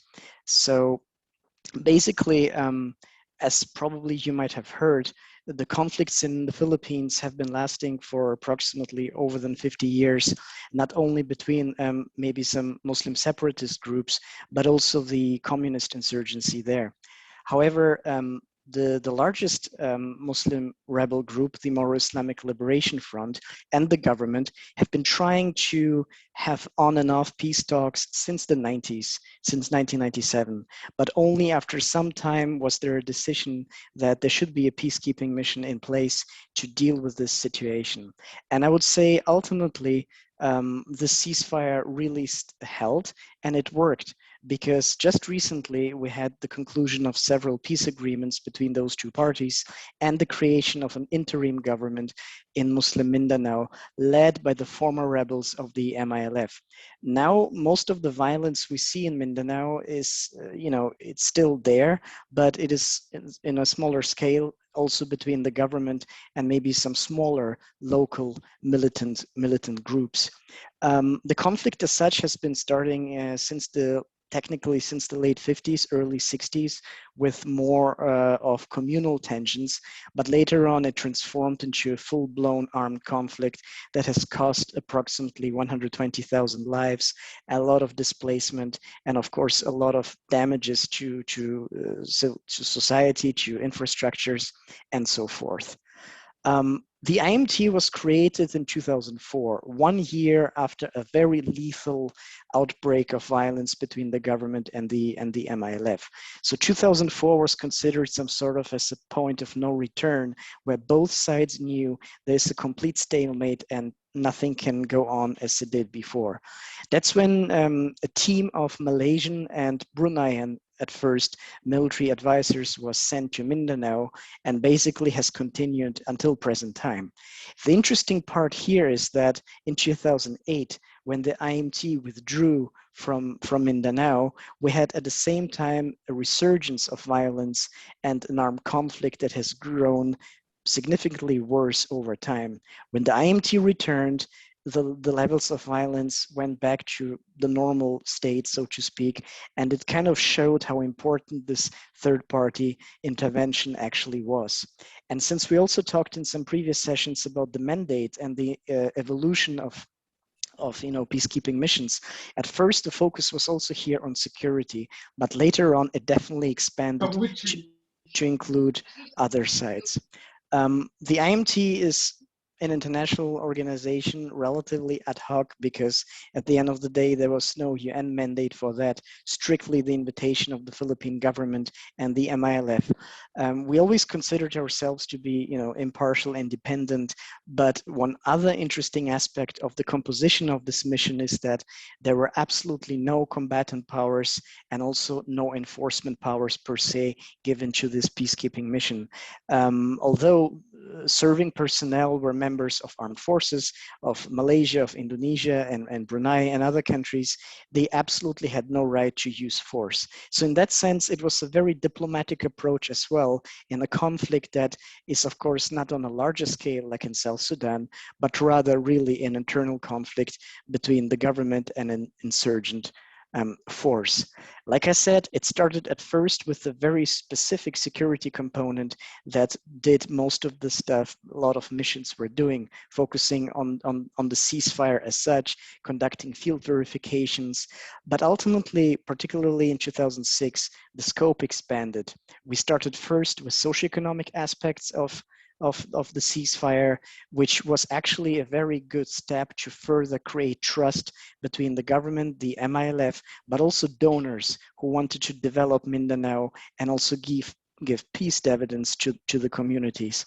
And hereby Japan participated and took the lead, which was also very interesting and very useful, I believe, to be followed 2 or 3 years later by the European Union, given that the conflict in 2008 resulted in significant civilian displacement.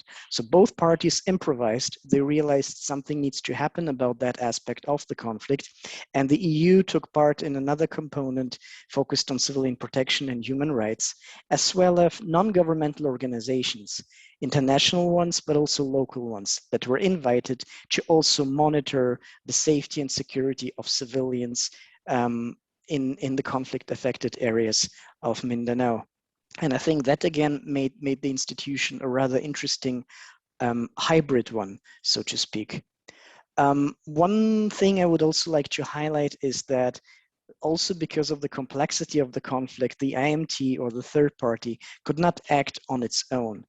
In the past cases, we heard about peacekeeping missions being accompanied by police and the military from the local players. And similarly in Mindanao, the IMT was not able to work completely on its own. It needed to consult government and MILF counterparts, both local committees tasked with monitoring the ceasefire from both sides, but also other institutions that were coordinating issues such as law enforcement operations that would ultimately, risk perhaps an encounter between MILF and government forces. So the IMT as such had a very diplomatic function as well, because you cannot do without the two sides. You need to constructively work with them and find a dynamic or find the momentum to really also promote the value of a third party, to intervene when it's needed, and perhaps to put on the brakes a little bit when it's otherwise opportune. Just maybe to give you an idea about Mindanao, the island, basically we covered 4 parts with 4 teams at first, but also listening to another presentation about downsizing, it should be interesting that perhaps the number of peacekeepers will also be reduced, coinciding with the progress in the political and peace process situation in general.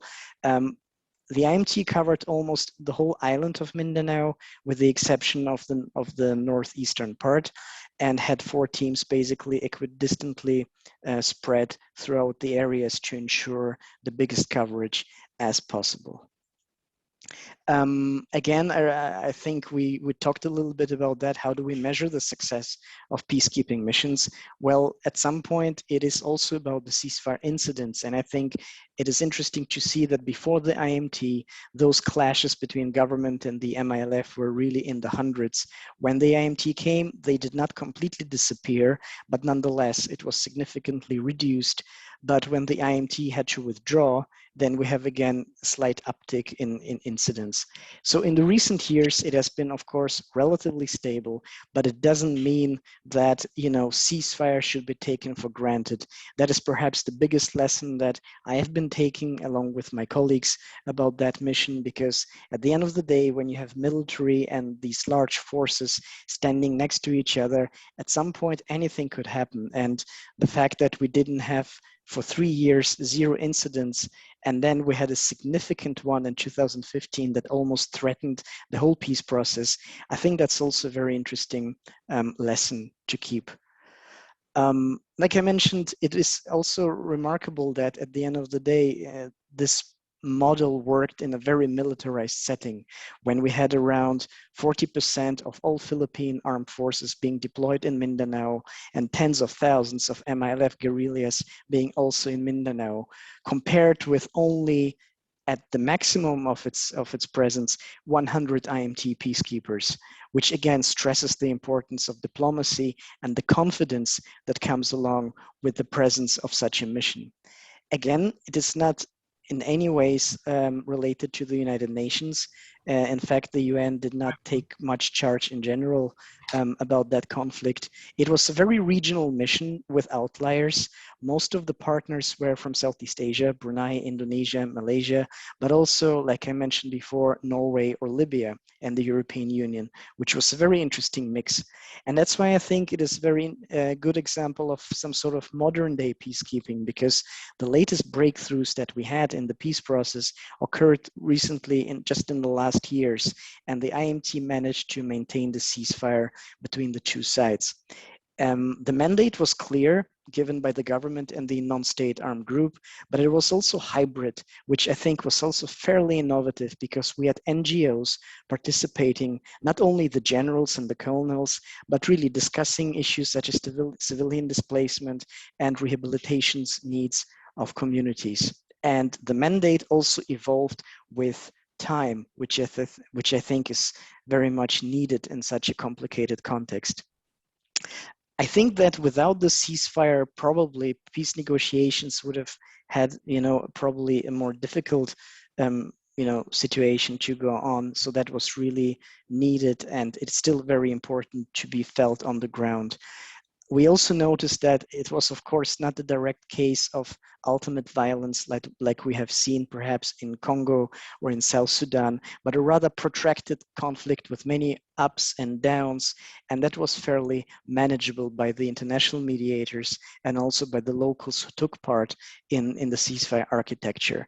At some point, you could really see the tension between the interest of the third party and the interest of the locals, not only from the MILF or the government side, but also local players like local governments, civil society, interest group, and so forth. But I do believe it was mostly a constructive tension, because it moved ahead the process and it managed to contribute to the negotiation in very much locally based problems. Challenges were also occurring, of course. Like many missions, it evolves around the mandate. So strictly speaking, we were only restricted to clashes and encounters between the government and the MILF. Other militant groups could not be covered by this intervention. Communal conflict involving clans or other groups was also outside the mandate. And especially in recent years, when the peace process has made even more progress, when we have the interim government and a very strong national government under President Duterte, the question is, how long could this peacekeeping mission continue? When should it pull out? But again, drawing from literature and also from experience, we could say that to reduce its presence might make sense, but we're still in a very fragile transition of a post-conflict situation. So perhaps it's still good to keep it and watch over it to see what will happen in the next years. Interestingly, other contexts have been very interested in Mindanao, for example, from southern Thailand and also Myanmar. The several visits were undertaken in the southern Philippines inquiring about, well, how did you actually manage? How did you set up and keep the ceasefire? That was the most, I would say, prominent question there. And there was no easy answer, I believe. I think there are, of course, similarities between these cases and the Philippines, complex insurgencies and non-international armed conflicts, but perhaps the IMT is also really a product of its time and of its own very specific local context. So it is very different from, perhaps in some ways, from the classical model of UN peacekeeping, but I do believe that it was successful exactly because it was both, it improvised and went ahead with the context, and it had a very strong focus on the local, not only the global, as embodied perhaps by the UN and the United Nations Charter and so forth, but it did recognize the realities of conflict on the ground. So I think perhaps it can definitely inspire other third-party interventions, but on the other hand, it is also a very specific case that has been perhaps also not really in the limelight. So with that, I'll probably just stop, and if you have any questions or any follow-ups, I would be delighted to contribute. Thank you very much. Thank you very much. I guess we have some questions. One question to our last speaker, Georgie, but we also have two questions to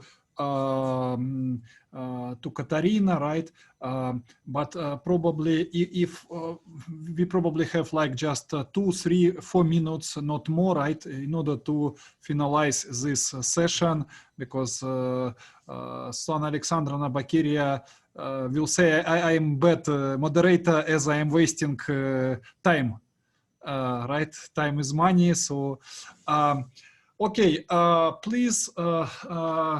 Probably Georgie, please, your question, yeah. Okay, thanks very much, Sir Walter. Well, it's pretty easy. Basically, the administrative costs and the operational costs of the mission, such as housing and issues such as, you know, cars, transportation, they're being covered by the Philippine government. And the MILF has also agreed to that.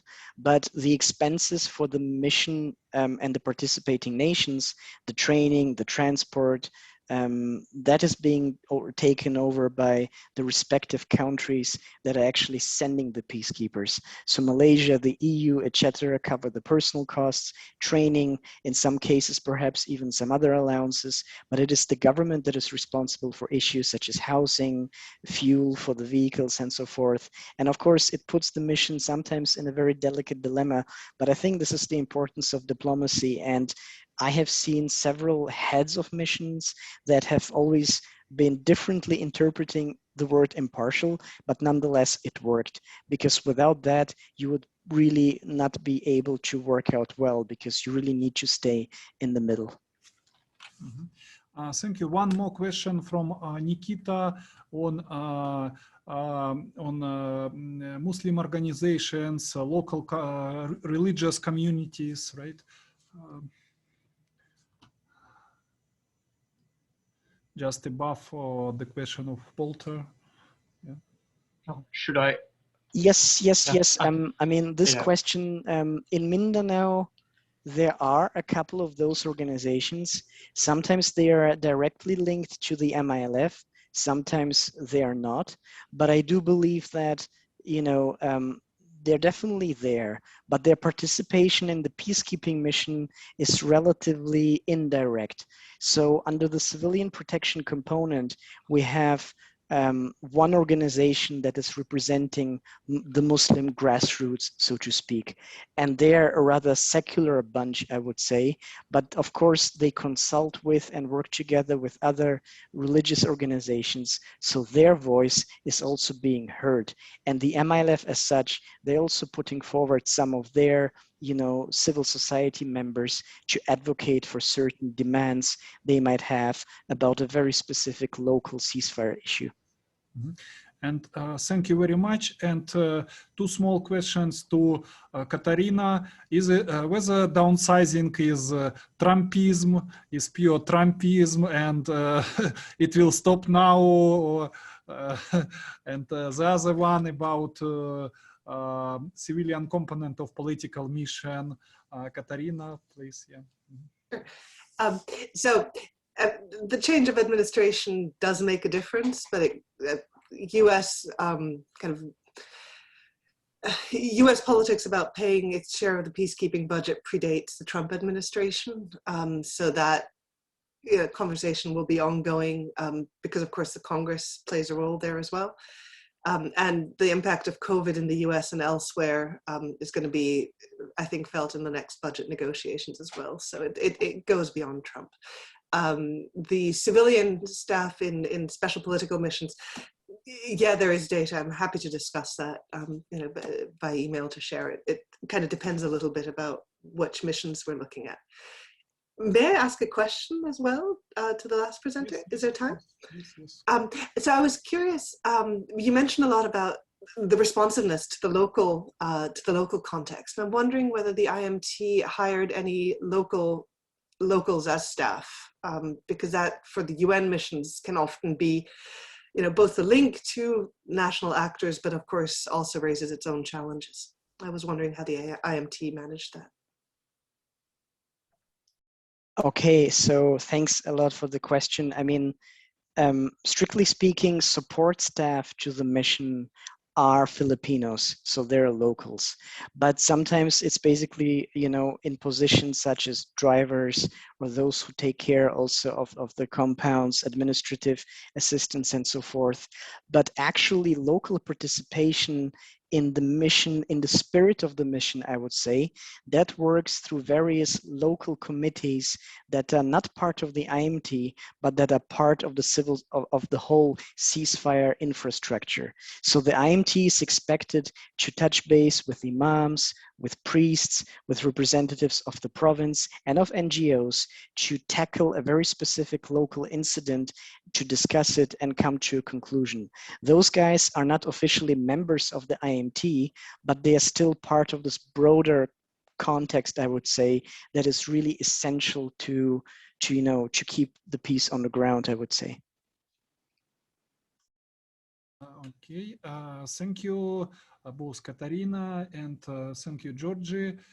I guess we should stop here, right, with first session, and we should give some pause, some break to our translators, right, like 6 minutes, right, and then the floor goes to Svetlana Alexandrovna as a moderator, right, and I would like to say thank you to all speakers and to all participants. It was really global, from Australia, Africa, Europe, Canada, US, yes, Russia, right? Thank you, really.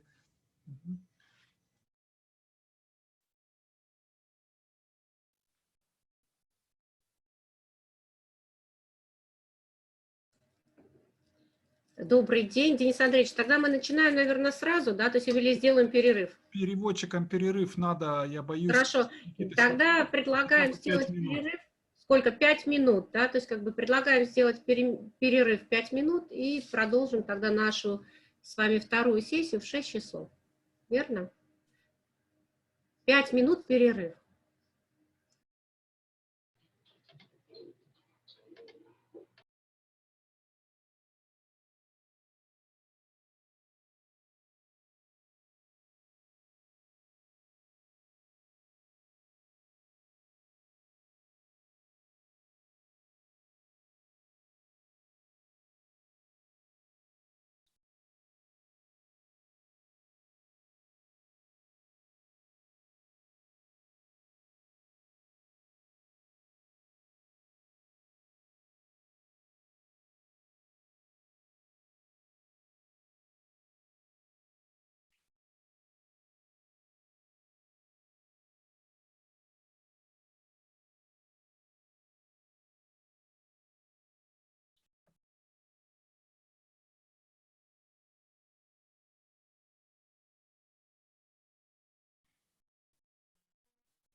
Я буду по часам смотреть своим. Добрый день, еще добрый вечер уже, уважаемые коллеги. Все ли у нас собрались, или мы еще обождем немного? Или мы уже готовы? Я вижу, Андрей Владимирович уже готов. Да, у нас здесь есть. Павел Вячеславович. Какие будут предложения, уважаемые коллеги? Я предлагаю приступить к нашей второй сессии. Да, то есть как бы вторая наша сессия, она будет посвящена в основном вопросы, которые связаны с подходами к миротворчеству. With approaches to peacekeeping, national approaches of states, approaches that are connected to peacekeeping activities as a priority within foreign policy of states. Will have 10 presentations, and first one who opens up the work of our section is a presentation of Andrei Vladimirovich Zagorski, who is deputy head of conflict solution and design department on the in the Russian Academy of Sciences, candidate of history sciences, major specialist in safety and security, modern armed conflicts and international peacekeeping activities, police and the evolution of law.